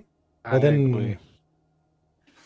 Then first mate Gundar here will take you down there, and y'all have a good look-see and see if it's something you want to handle for us. And yeah, then I'll be waiting up here with the drinks and the nice food for safe. Yeah. All right, have fun. And with that, we're gonna take a quick break. Since we're brand new to streaming this, and I suck at doing streamy things, we're just gonna leave this on as is. So mute yourself. Everyone and make stuff. use of your personal be right back screens. Yes, I don't exactly. think I have one of those. But we'll Oh, wait, no. we'll be back in just about what, like 8 minutes here. 25 after. Let me put on some jams for the stream. Yeah. Do, do, do, do. I don't think I Okay. have any of that type of music. Let me see. Let's all go to the lobby. It's so good. All right. Yeah, go ahead, take a break. I'm gonna pick music. All right. Just keep that in mind, Right. players, as we come back. Mics will be on and stuff, and everything will be being picked up. Yep. So, hey, amateur hour here with me running this show. Okay, doing the best I can. All right. Thanks everybody for playing with us. We'll be back in just a few minutes.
All right, I'm the only one back so far.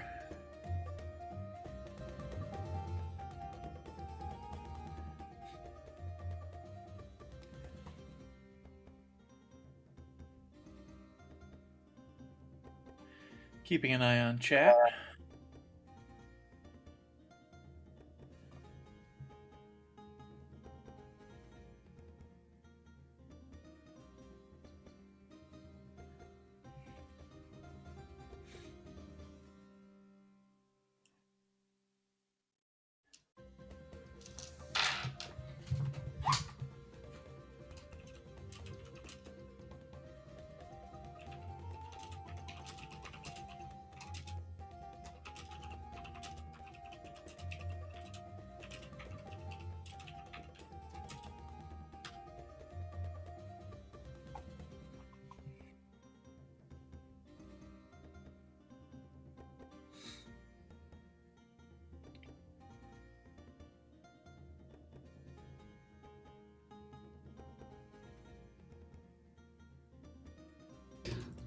And we're back, folks. Kind of. Yeah. I am. Well, some of us are back. I just realized my text overlay thing doesn't actually show up on stream because of the crop. Yeah, we're cropped. The crop is just like, right back, right back. We're back. But mine, ironically, is cropped in such a way that all you see is be right back. Nice. Just put it back on stream. Oh, actually, I wonder. Okay, so Yeah, let's be say right I back. have. We're gonna do BRB Yeah, that I show can up? adjust mine too. Let's see. Just barely shows up.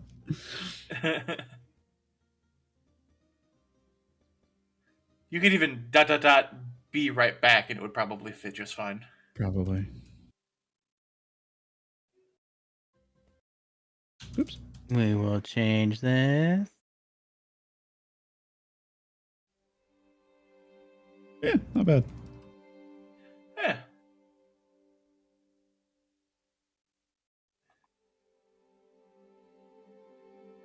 Well, somehow our orders have changed. Have they? That's Oh fine. yeah, huh? Someone probably disabled their webcam, and it reorganizes them all. Sarah. Ah. It wasn't me. No? Oh. I just put this on. What is that? Oh, the It's- sticky note. Thank you. Cloth. Oh, I just draped the cloth over the camera. I need to find mine. Actually, I does don't- that work? Is Yep. it? It's all better. Pretty good idea. Yeah, mine comes with a have little my- plastic piece that I can go bloop. Goodbye. Goodbye. I see you later. 'Cause I don't have a plain black cloth lying around. I just grabbed my mask that was on my desk. I'm just. But no, since I use my XSplit, I have up to 4 scenes I can use. So when I'm Nice. streaming personally, I use what's this one? This is stream starting soon. This one is be right back, Okay. and this one is stream ended.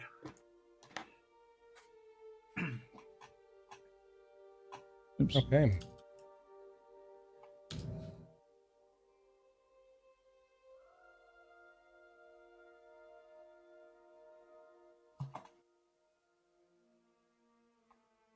All right.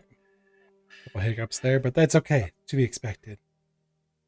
We'll fix everything as we keep going. But with that, you guys are now at the with you have Grandar at your disposal to kind of help you get down below here and figure out where things go. Mhm. Hmm. Is it going to be dark inside the cave, Mr. Grandar? No. There's Okay. there's some light, and then there's the lichen. The lichen? Oh, are they bioluminescent? Yep. It's really Oh, nice. Lovely.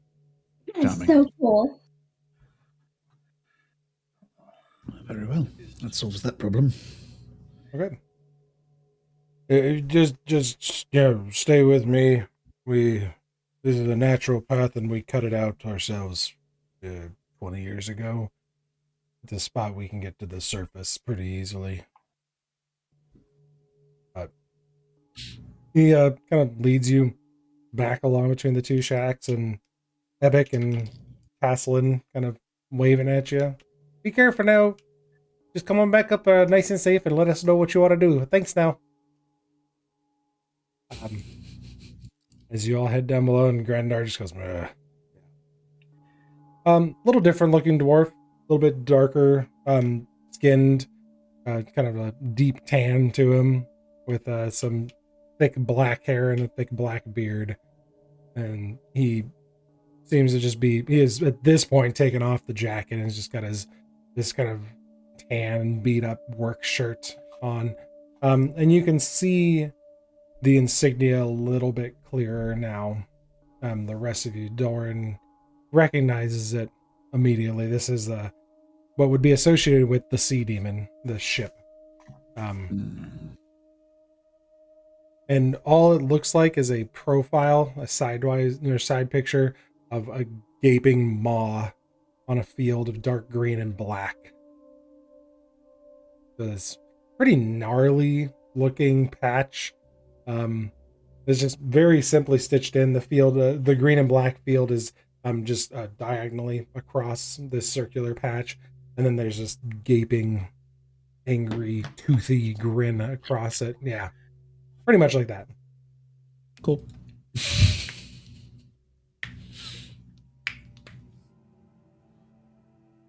All right, what's my march in order heading down? This is a fairly narrow passage.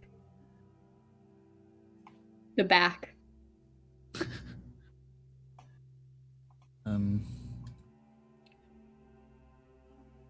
Yeah, can you I see can- Dark? Me? No, Dorn. No, Doran doesn't have dark vision. But Okay. there, that's why I asked. But there are lights in the Magic, you're muted, by the way. Oh yeah. Oops. Whoopsie doodle. There we go. There we go. There you I go. was saying Tarak can go first. I have dark Turok vision. does have dark vision, yeah. Okay. Yeah, And Turok. Tarak also puts on the Eyes of the Eagle. winter. Suppose I can go Oh. second. Follow up. Yeah, I'll go in the middle.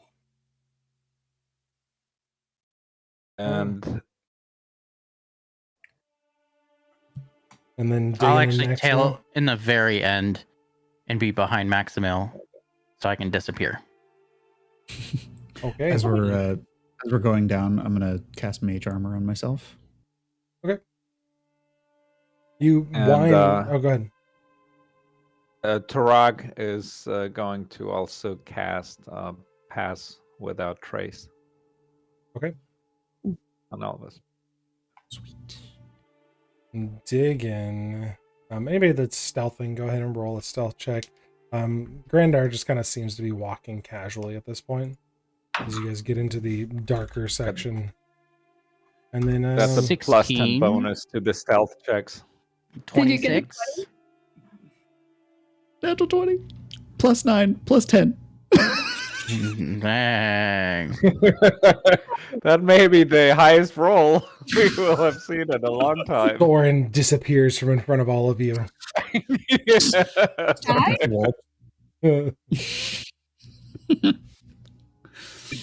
Hi? Sorry, but did you say you wanted stealth checks from all of us? Yep, anybody I who's didn't sneaking hear, or along. from- Okay. Well, good thing that's 3 plus Oh my god. plus 4. That's a 7 plus 10, which is a 17. Nice. Dirty 20 for Doran. Okay. Oh no, wait. I forgot my. Hang on. Where's my character sheet? Let's see what my actual. Okay, so scratch that. Dirty 22 from Doran. Mm. Forgot to 13. actually add my stealth bonus because I'm dumb. All right. Just show of hands, 17 or below. Just one. Okay, that's fine. It's a group check, anyways. The majority of you make it as you guys. You feel like you're blended in pretty well. It's dark to begin with, and then as you descend further into the cave, it stays dark for probably about 100 feet or so, and then you can very lightly make out kind of this yellowish orangish glow kind of coming from the distance. The stones are fairly jagged, just a wide enough path to be able to carry a box or a barrel up through, or to roll it up the hill. No more than 6 feet wide at the widest point. Most of you have to hunch a little bit in here. It's cut primarily for dwarves. If you are above 5 feet, you find yourself crouching down to avoid the ceiling. But it's not so small that you have to squeeze. I'm already crouching to be stealthy. Most of the walls here near the top are dry. There's a little bit of moisture as you enter the entrance from the rain that was happening earlier. But as you continue down this portion of the cave entrance, it's fairly dry. You're kicking rubble and bits of rock down, but trying to stay as quiet as you can. Every once in a while, a little piece kind of clatters out in front of the group as you all make your way down. About 50 feet later, as you're getting closer and closer to kind of the mouth that opens up, You start to get to some of the walls where there may have naturally been a path here before, and there's a little bit of moisture on the ground, and you feel, those of you that can't see in the dark and are kind of like feeling along or staying within or with arm reach of a friend, you start to brush up against bits of lichen and moss, kind of soft, wet feelings against the side of your hand, occasionally bumping into a toadstool or a thicker stalk as you continue to move through. Who does not have dark vision? Really quick, I'm looking at my list. I know I don't. Diggin does not. I think it's Would you just guys me like and me to make a dancing light so you can see a little better? I don't have my dark I vision can. list. I may not be good at it. I know I can cast dark vision by touching a willing creature and granted the ability to do it. How many? Who? So we have 2 people who do not, or 2 of us. You guys are Is it- moving toward light, Is- so it was really just kind of who couldn't see. I was just wondering who couldn't see and was kind of feeling along and walking with the group. So Diggin and who else? Me. And Doran. So Diggin and Doran. Tarak turns to. Well, really Does quickly, Tarak? Would we know at this point?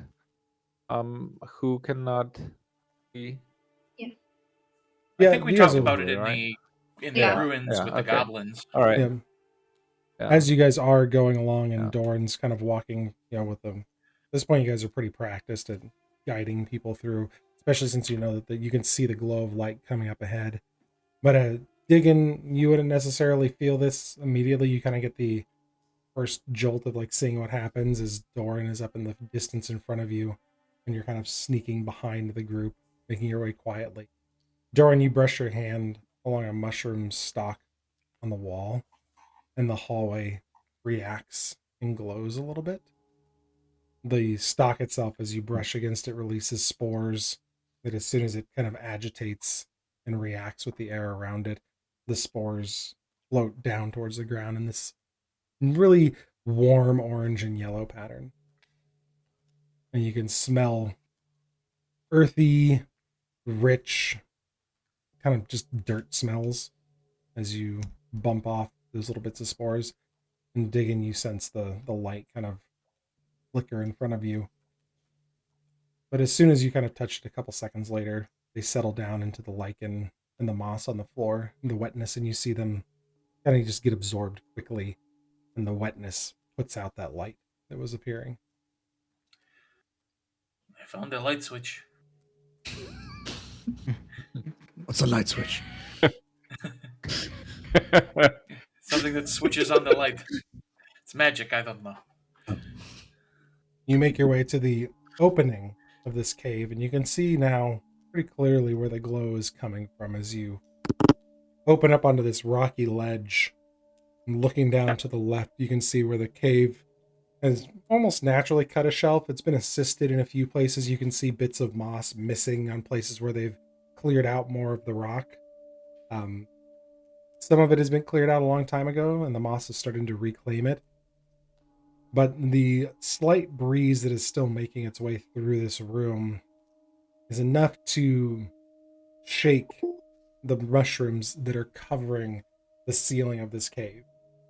And you can see as the breeze moves through and nudges a few of the mushrooms, the spores start to release, and they float slowly down, illuminating areas around them, and bathing this entire area in this orange and yellow glow.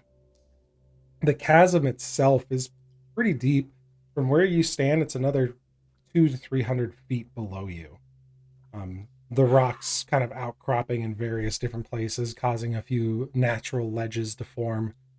Down at the very bottom, you can see this river system that kind of pools into a large lagoon here.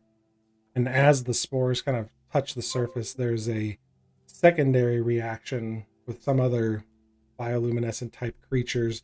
You see little, it's hard to tell from here, but they look like little darts moving around in the water that are coming up and eating the mushroom spores as they hit the water. And they grab that glow and dip under the surface for just a couple feet. So the surface of the water looks fairly clear except for the yellow and orangish glows as these creatures, probably no more than the length of a finger, but you can see the motion from here. This swirling, almost like looking at krill, like a cloud of krill, but it's a swarm of these tiny creatures that are eating the mushroom spores as they hit, causing just the surface of the water to illuminate a little bit. But you can see the lagoon probably goes fairly deep. That little bit of light penetrates for just a few inches, but the water is dark beneath it. And you can hear a little bit of water flowing through as you look to the east, and you can see the cave system has just completely collapsed. There are, in the distance, about 24 people working with picks, trying to dig out the rocky area and make way. You see the water flowing freely, but there's enough large chunks kind of blocking the entrance that the ship would never be able to make it back through. And you hear splashes as these guys are beating huge chunks of rocks, and they fall in with a huge ruckus into the pool beneath them.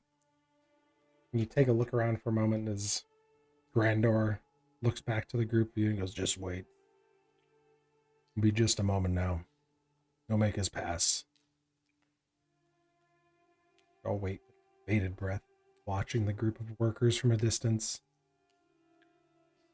About 3 minutes later, you see this about 4-foot wide tentacled creature slowly hover behind the group of people working and just pass by them. And it tries a few openings as they're starting to dig through, looks at a few more spots, and then kind of floats back off to the side again. Best I can tell, it's convinced these guys they have to clear it out. It got trapped as much as we did. See. Was capable of some sort of mind control? Well, we do have a couple fellas there that speak Undercommon. And my thought is, I've heard it. I don't speak it, but I could hear him talking in it. I think it speaks Undercommon. Very well. Tarak is going to use the eyes of the eagle and see if he can perceive anything else that's going on there. Sure. Make a perception Especially as the check. creature was around. And That is a 16 plus 3, so 19.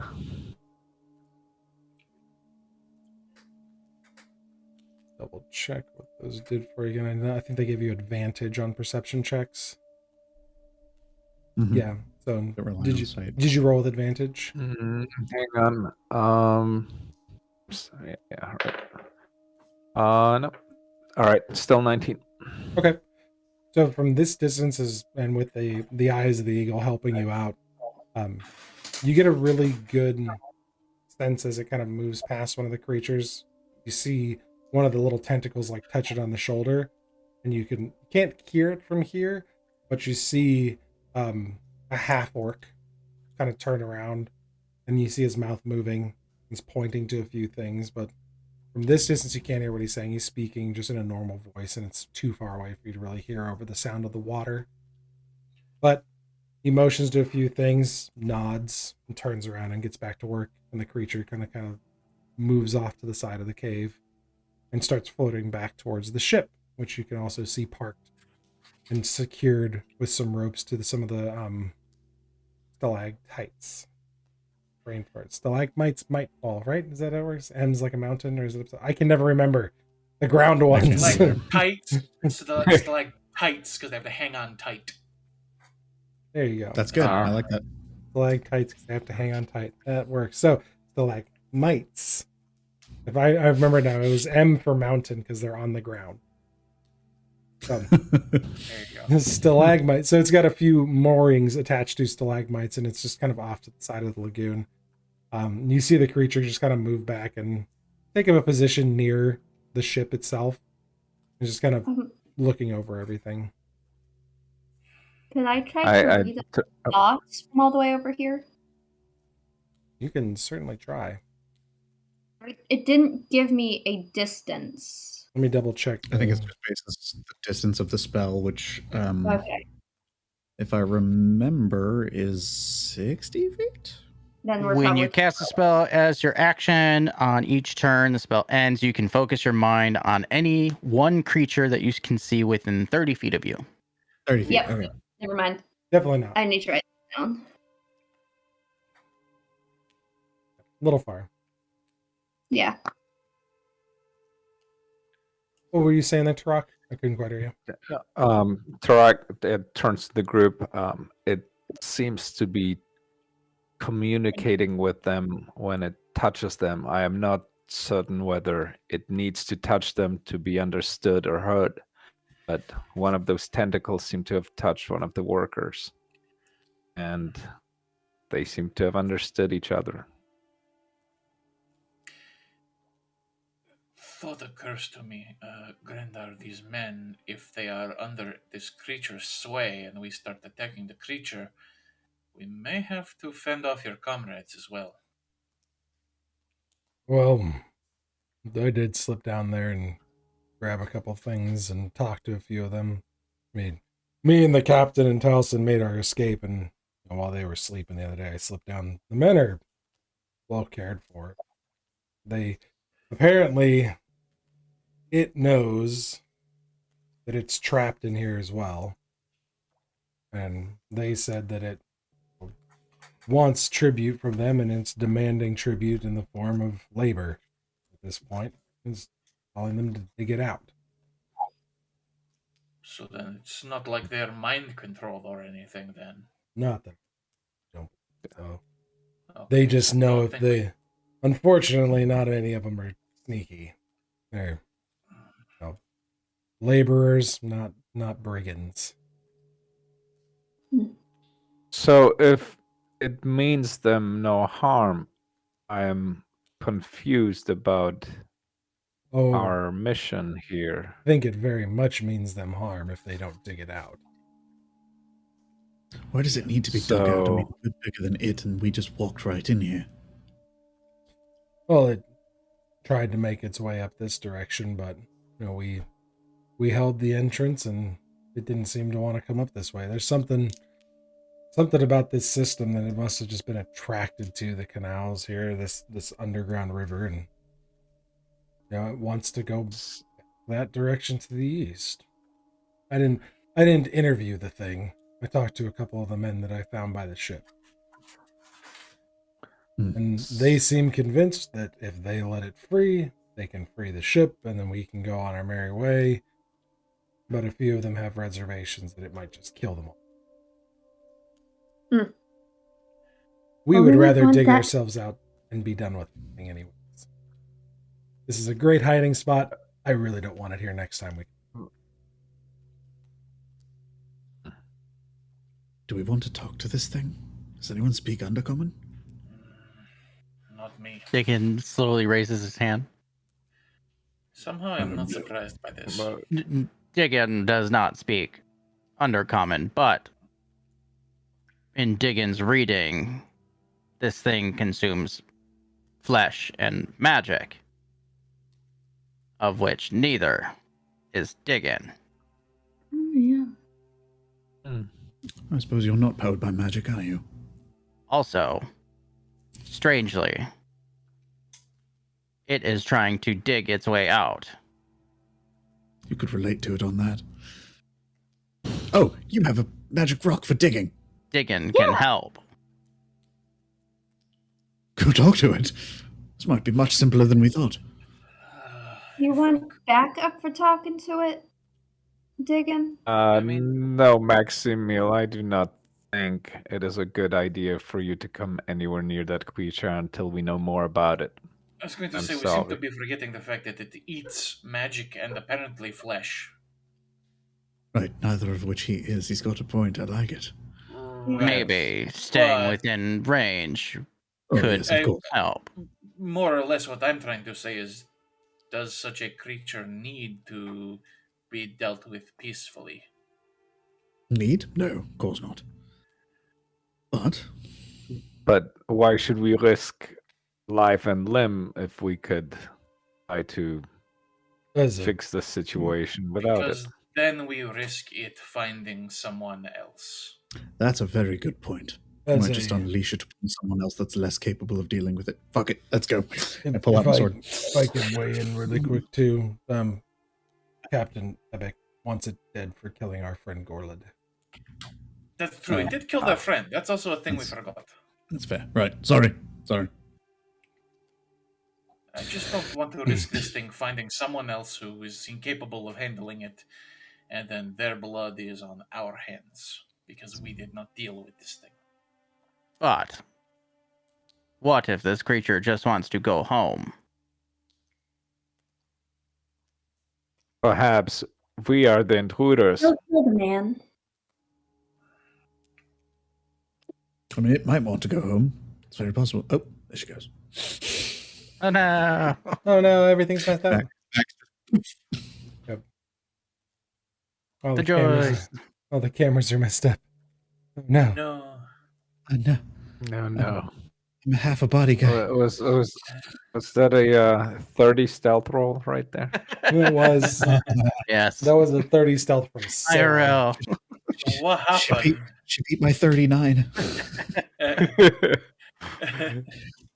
The legendary computer looks like it 40 died. stealth roll. She says, "I'm sorry, it died. I was Oh, trying no. to fix it." Oh, mercy. That's too Well. funny. Can I mess with these at all? Nope. Okay, No. well, hopefully Quick, she someone can play the pop Jeopardy back song. in. There, well, we got Hi. Hey, there it is. what happened? It died. I'm sorry. I was trying to save it. My All laptop. good. Oh, yeah, and it, I think, oh, wait, no. Yeah, it oriented us all correctly, too. Hey, Sorry. Nice. It's kind of doing it. I'm still tweaking Literally, all that. as soon as I plugged it in, it died. How it happens. It knows. Mhm. it knows. It's aware. All right, so we're going to go kill this thing or what? Oh, yeah. Oh, jeez. All I right. think it's a plan. Although we're not asking any questions at all. Don't want to see. I would What? really rather not try to humanize the aberration. Thank you very much. Is anyone capable No, of but even it's- speaking with it? Well, maybe it can speak common.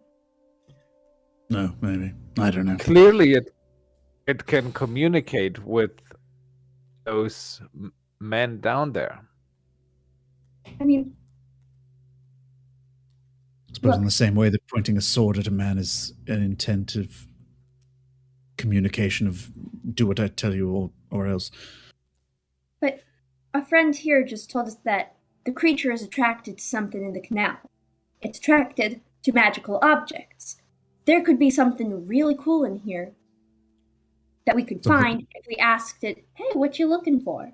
I don't mean to humanize it. I mean to utilize it as a resource to try and find something that could potentially be cool. I mean, you and I can both detect magical As can sources. I. As can Diggin, apparently, that one time. I Oh, can't. that's right. You can't? Oh. It's quite simple. I'll teach you sometime. It's fun. Very fun. I'm I not a nerd. I just do magic. I don't need to learn it. What are you talking about? Jock. still believe it is dangerous for any of the magic capable individuals to go near it. I like the idea of digging, going, and offering to help with his digging stone. But we were paid to kill it. We have to kill And it. if it escapes, then it could possibly go and eat someone else. It eats flesh, we know that. If it eats some poor traveler just wandering through the jungle trying to make a trade route, then That'd be on It's us. kind of on us. Yes. In the So same way that a rabbit Does a creature might tiger be- in the woods? Do you want to kill every tiger that you see? No, but a rabid tiger, maybe, yes. A tiger with ill intent that comes across someone and is like, "Ah, yes, I'm gonna kill that." Are we certain that it has ill intent? It Yes. killed one man Perhaps already. it was here. Yes. But That's those pretty ill men. intent to me. Those men entered its domain. Perhaps it didn't mean to kill them. Perhaps it You was should have just brought this up defending before we did itself. the job. All right, listen. Here's what we're going to do. Grandar will weigh in really quickly. Just to point out, we've been using this cave for about 50 years now, and this is the first we've ever seen this thing. So it's new. This is new. So was it looking for something? Is there something in the tunnels? Is there something in the caves? We assume that it was following our wizard friend or came from somewhere. We have no idea. All right. Well, here's the thing. We'll get down there. Tarak, if you want to talk to this thing, by all means, go ahead. But if it bites your head off, and I do mean that literally, I won't say I told you so because you won't be able to hear me. He has a point. Well, I am okay with doing it. However, I am capable of magic. Our friend Diggin had a good idea. Perhaps he could utilize the mind reading amulet just to see whether there's anything we could learn about it. He doesn't Then have I'd it. We need to don't have time disattune for to that. it for a night. We need to You wait. have to I'd need to unattune from it. It's tied to her for the time being. very well. I could go and read its mind. I mean, you made me extra sneaky with your cool spell. Diggin thinks Diggin should go talk to this creature.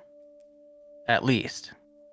All right. Find out what it needs, Very well. what it wants. Very well. I agree with Diggin.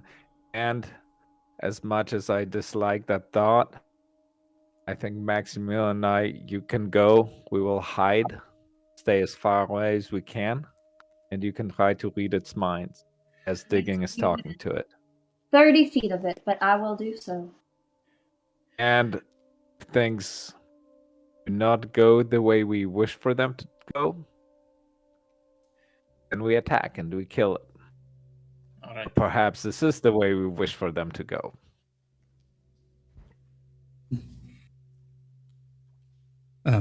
I would want to stick close to Max just so I can kind of, I don't know if this is a thing, but can I try and like assist her in stealthing?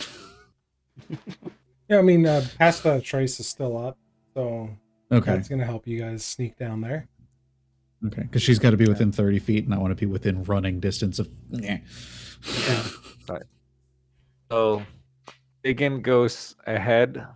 We stay behind. Try to get within 30 feet of that thing and see what we can learn. And at the first sign of trouble, we attack. I will be up close with Soren and Max. I do not want to risk being too far away. All right. Let's go.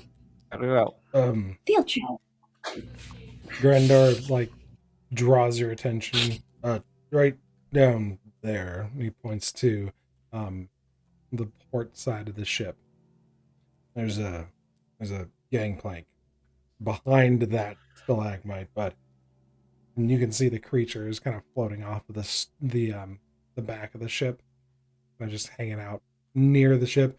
The men sleep on the ship. That's where I snuck up and talked to them. You may be able to get close on the vessel.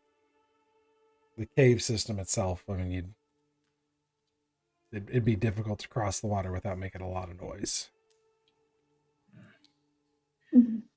Very well. Thank you. Yeah, I'll be To the ship. I'll be up here. Y'all have fun. Oh, we will. You guys all head down to the vessel. Yeah.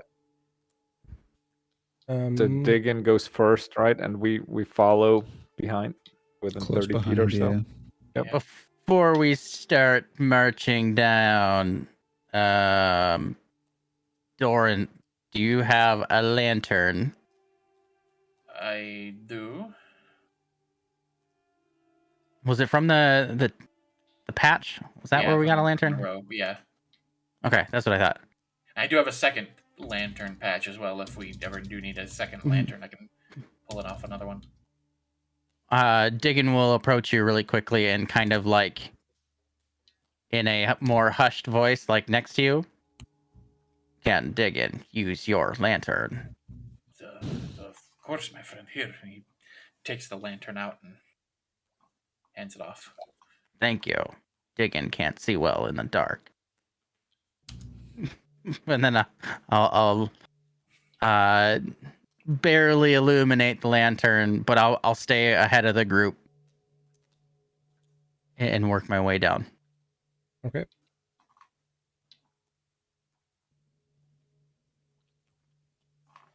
One second. Some of the new vision.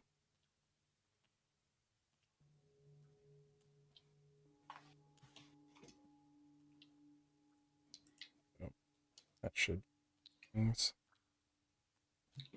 All right, you guys make your way down to the vessel itself.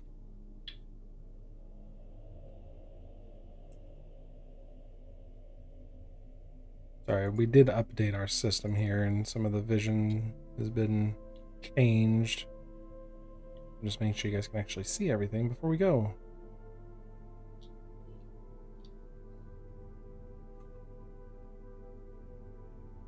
Yeah, all the version 9 stuff for Foundry. Mm-hmm.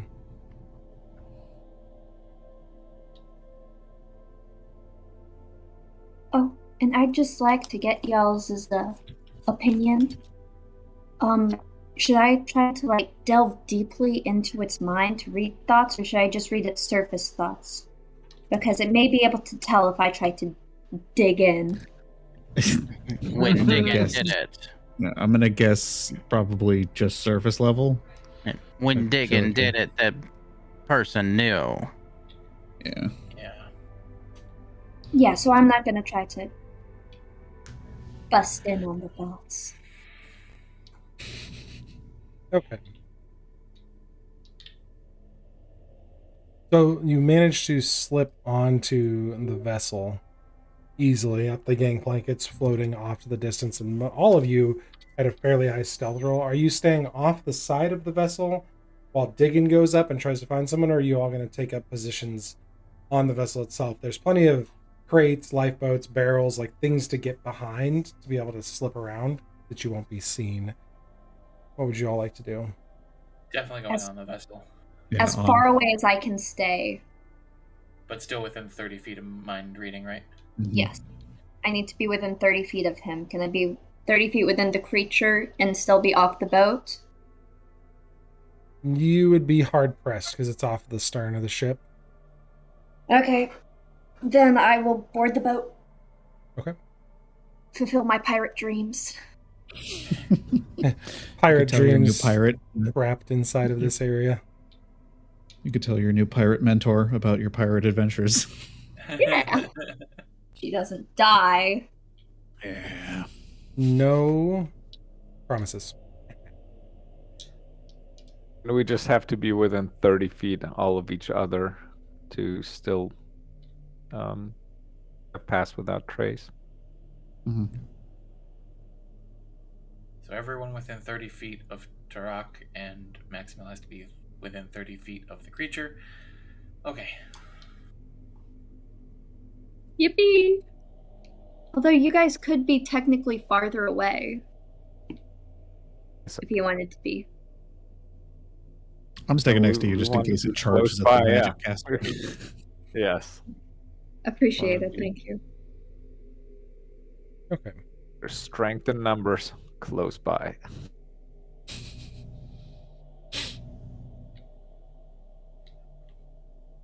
Ooh. Very spooky noises. Eccleton. This is Cool. the ship Hickleton. There is. Ah, I'm going to change the What's grid this? color to pop out a little bit more just because, nope, that looks terrible. mm. There is grid in the art asset that came with this, but I wanted to change it a little bit, make more sense to me. And the thing's all the way over there. All You need Yeah, the but- grid auto sizer tool. Well, I don't know if it works anymore. doesn't. Rip. Yep. That is okay, though.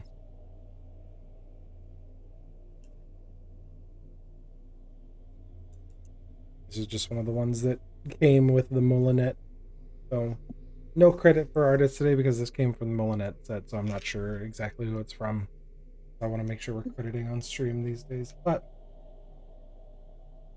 I went ahead and put the three of you that were sticking together up at the bow of the ship. You can move yourselves around. There is some crew down below.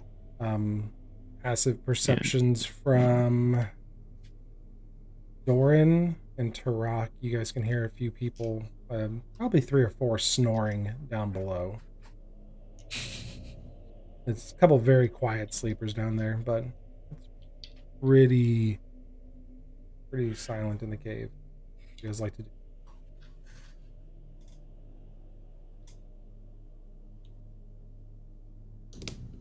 Diggin and Soren, leave it to you guys since you're kind of leading this up at the front here. Okay. So I just wanted to stick close to Max. So I guess. Oh yeah, go ahead and move yourselves freely as you set up here. Go ahead. Okay. I Okay, guess. so Max is way too close, right? Isn't? Or, I need to be no, within you moved, 30 you moved. feet. Yeah, I Oh, know, right, but no, right. no, I just saw you really close by, but you're like right next to it, unless that's. Well, it's right here. Oh, That's here you the- are. Okay, yeah, all good. Yep. Okay. So yeah. So it's actually over there. Like. So we need to be. Nope. Right. So, yeah, Yep, that's within it's way 30 over to the feet. right. Okay. So. Yeah, I guess just like huddled up here-ish, kind of near the. This is Yeah. stairs up to like the what's it? The place where the steering wheel is. The poop deck. Poop deck. I don't know anything about boats. It is the poop deck. The poop deck is the back. Yeah, this is the captain's quarters. This is just the art asset because I didn't have the rest of my ship. But the stairs here lead up to the poop deck, which is 10 feet up.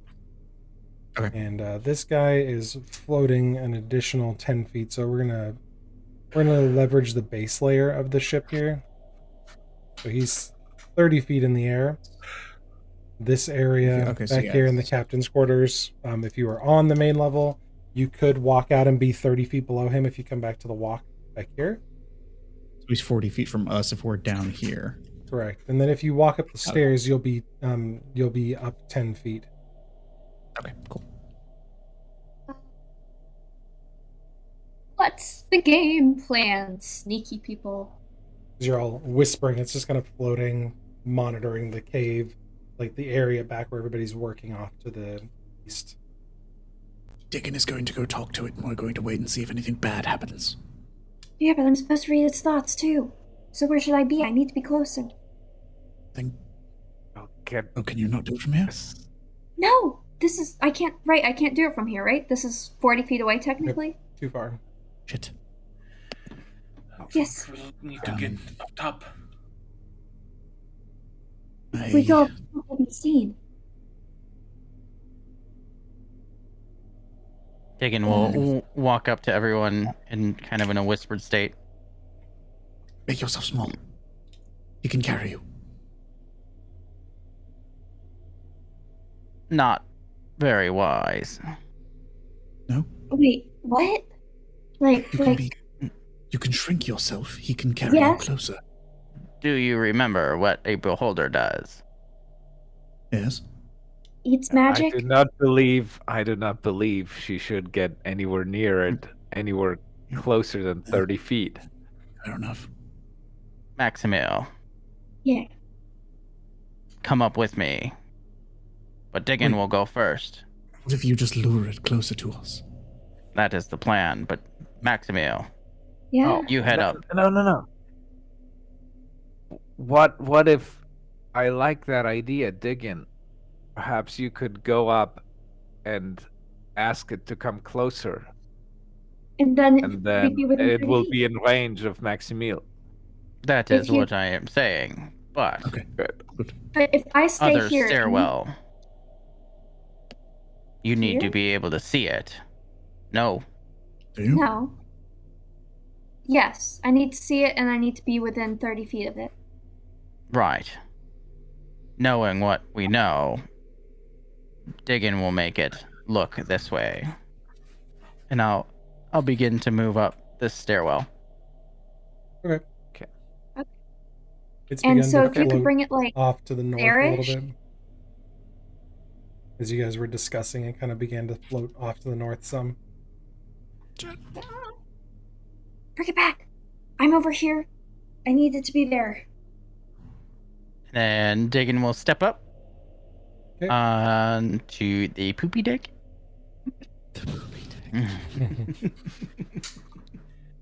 And will begin to sneak towards the rear of the boat. And then fully open the lantern. Okay. With that, the creature wheels about and looks directly at you, Diggin.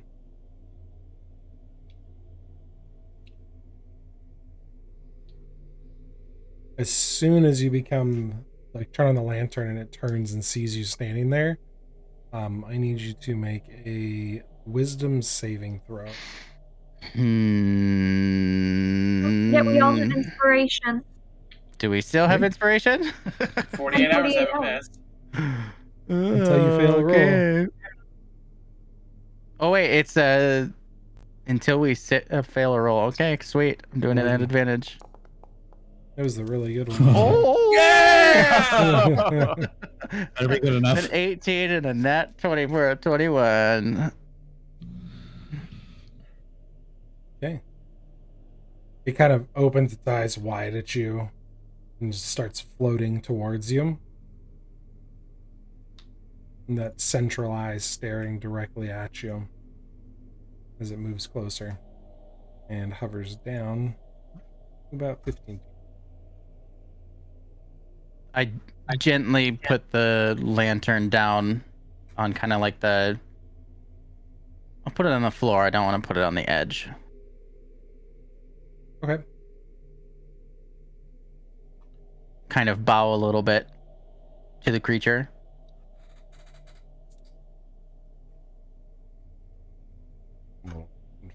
Just looking, but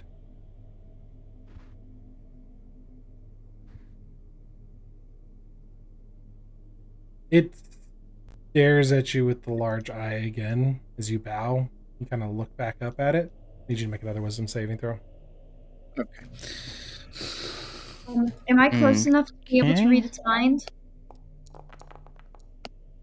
Nice. Is it visibly Oh my gosh. doing anything to him with the eye thing? It's staring at him and doing something. You're not sure. It moves closer. Oop, I deleted it on accident. Wrong Oh button. no. It That was scared so fast. hard. Defeated. You guys did it. Destroyed. Burp, there it is. Back. Okay. Max, you are a little bit out of range to be able to detect its thoughts. I moved here. Okay. Would I... Oh, shucks. Are you within 30 feet? Now you're within. Yeah. Yeah, you're good now. 25. Okay. You're Okay. close enough up the stairs now, but all right, Diggin. It kind of looked at you a couple times with its big eye and stared directly into whatever your face is. It's not really sure where to look. It gets a little confused, but it doesn't try to hurt you at this point. It's just kind of staring at you. I'll I read its mind. yeah, I'll be kind of put my hands up. Diggin is here to help. It seems like you need help digging. And I'll point to the shovel behind me.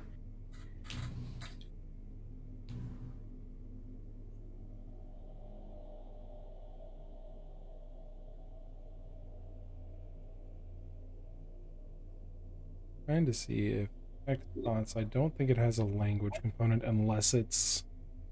Yeah, it's only if it doesn't speak a language. So you get feelings, from the surface level.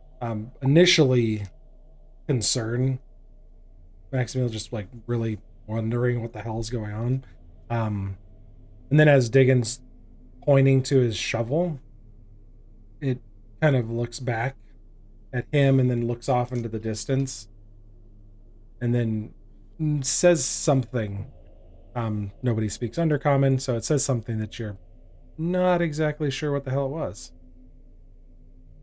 And a lot of you on the west hand side hear somebody snort and go and start putting boots on down below deck. Shit. A couple seconds later, you hear thump, thump, thump, thump as something runs off to the west to a stairwell on the other side of the ship. Like here? Yep. Okay.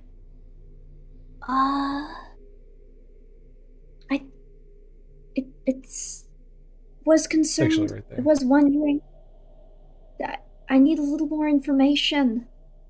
I need it to feel emotions. Can you make it? Digging I don't as think you're you can feel staring at it, emotions. Let's fucking kill this thing. it goes again. You hear this loud guttural sound as one of the eye stalks kind of looks over to the west where you guys are all standing and starts peering that direction. And you hear from the other side, yes, you bloody floating ball sack with eyes, I'm coming. In common. He's sending an interpreter. Couple seconds later, as you guys are all Hiding. not sure and Yeah. hiding, I'm just going to use Bandit as marker, because that works just fine. You see popping up this small goblin. It's got a hand shirt on. It's got the insignia, and he kind of hops up and fucking stupid ball sack, mother, just let me get some sleep, and kind of hops up on the deck and starts walking your direction. Does he pay any attention to us Yeah, specifically? Like, does he think that there's something? he looks up towards the back of the poop deck, and then kind of his eyes, you see him like straining. He's like rubbing sleep out of him, and he looks, and his eyes Can I lock directly on Soren and Maximiel. try to look as Are we casual not- as possible? I Like, as we're- in, we're- like, he knows he's been summoned, trying to, like, give it the impression that, like, it knows we're here. We're just hanging out waiting while it's up there and talking to our And- friend. Sure, make a deception check. And before and I'm sorry, but I mean, we are actually stealthing, right? So shouldn't we? You guys- and we have passed without trace, so Yeah. we Yeah. can't just try to take cover and make sure that we're not being seen. It's not like you're standing out in Really? the open. You guys are taking cover. It doesn't help much when the goblin rolls a natural 20 on his perception check as he stands up and takes a look I around the gotcha. ship. All right. Yeah, gotcha. So, okay, so deception, is that an advantage, or is Yeah, that not part of everything's- the inspiration thing? Yeah, let me double Okay. check. You guys got I think you guys got like one of the best arrivals. Okay. What is that? 11 and 19. Ooh. Plus 3, 22. Wrong word.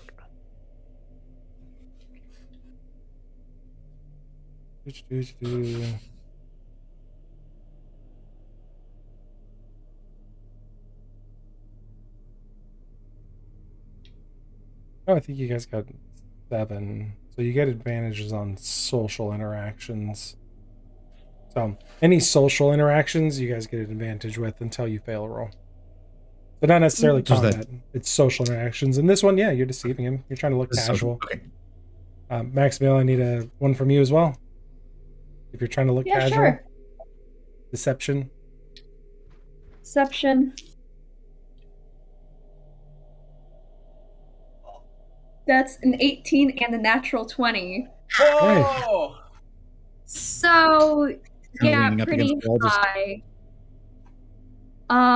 Deception, that's a 24. Nice.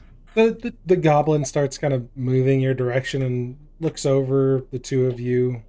He's mostly trained on you two here, and Tarak and Doran, you're both pushed off to the sides enough out of his line of sight. Turok like underneath the stairs a little bit, staying well hidden in the shadows, and he kind of looks over the two of you and still muttering to himself as he walks up. What did the ball sack get a few more people to work for him? Damn it. All right. He takes on up the stairs. Walks up right next to you, Diggin, as you're standing next to him, and goes, Keurig, I ain't seen one of you in a while. Yeah, okay, let me see what the ball sack wants. And he turns to the creature and says a few things in Undercommon. The creature's like, oh yeah, he wants to know what you're doing here. Point to the shovel. Diggin has come to help. Your name's Diggin, Yes. as in to dig things. Turns even more to show the shovel. Unfucking Yes. believable. Okay, all right. You're right. Yeah. The eyeball you got detect thoughts going, and there's absolute confusion right now.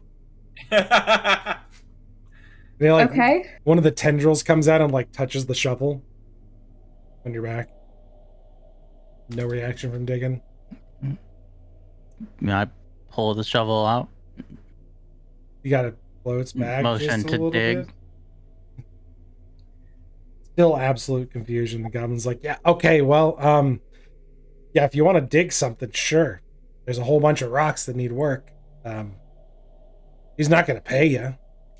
He'll let you walk out of here alive. Do we hear that? Question. Yeah, That's You do hear that. I'll ask him a question. Why does it have you digging too? Because we want to get out of here alive. I mean, does that not make sense to you? Right, but digging to where? That's a river. Rivers have exits, and we all want to go that way.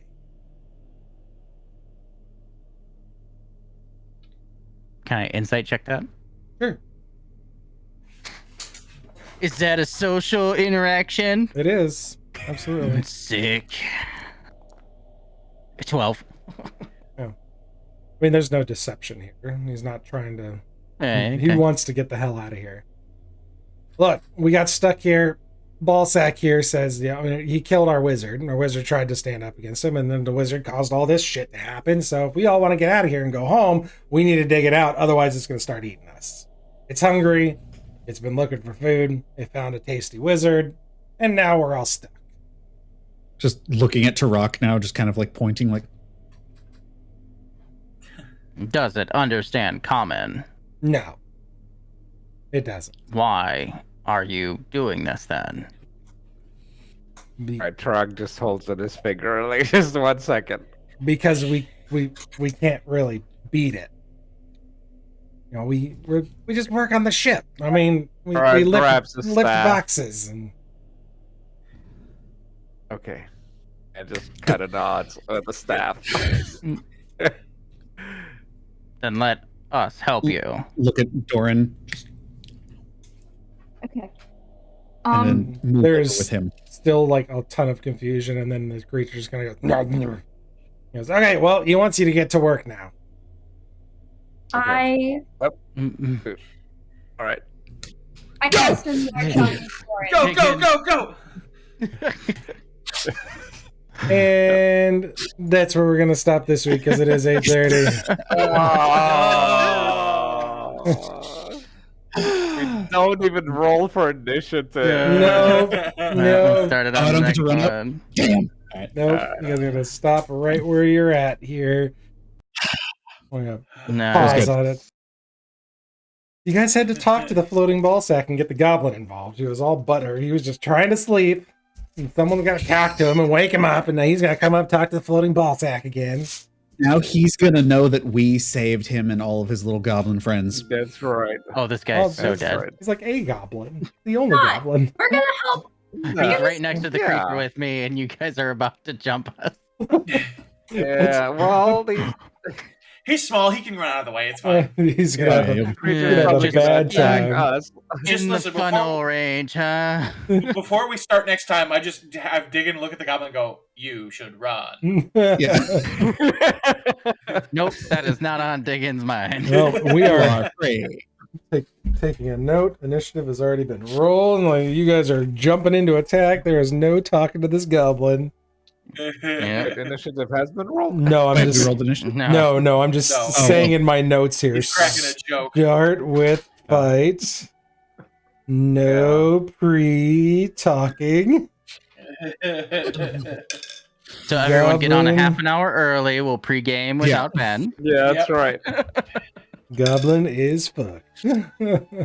Yes. Well, thank you everybody for coming and hanging out with us tonight on the stream, and welcome to Good to be Cyorion back. Chronicles. It's good to be back in broadcasting. It was a decision to kind of come back at the beginning of the year here, so we'll hopefully see some more Cyorion content and some folks stuff with these folks throughout the week. But we'll at least be streaming every Monday right here. So thanks for joining us, everybody. See ya.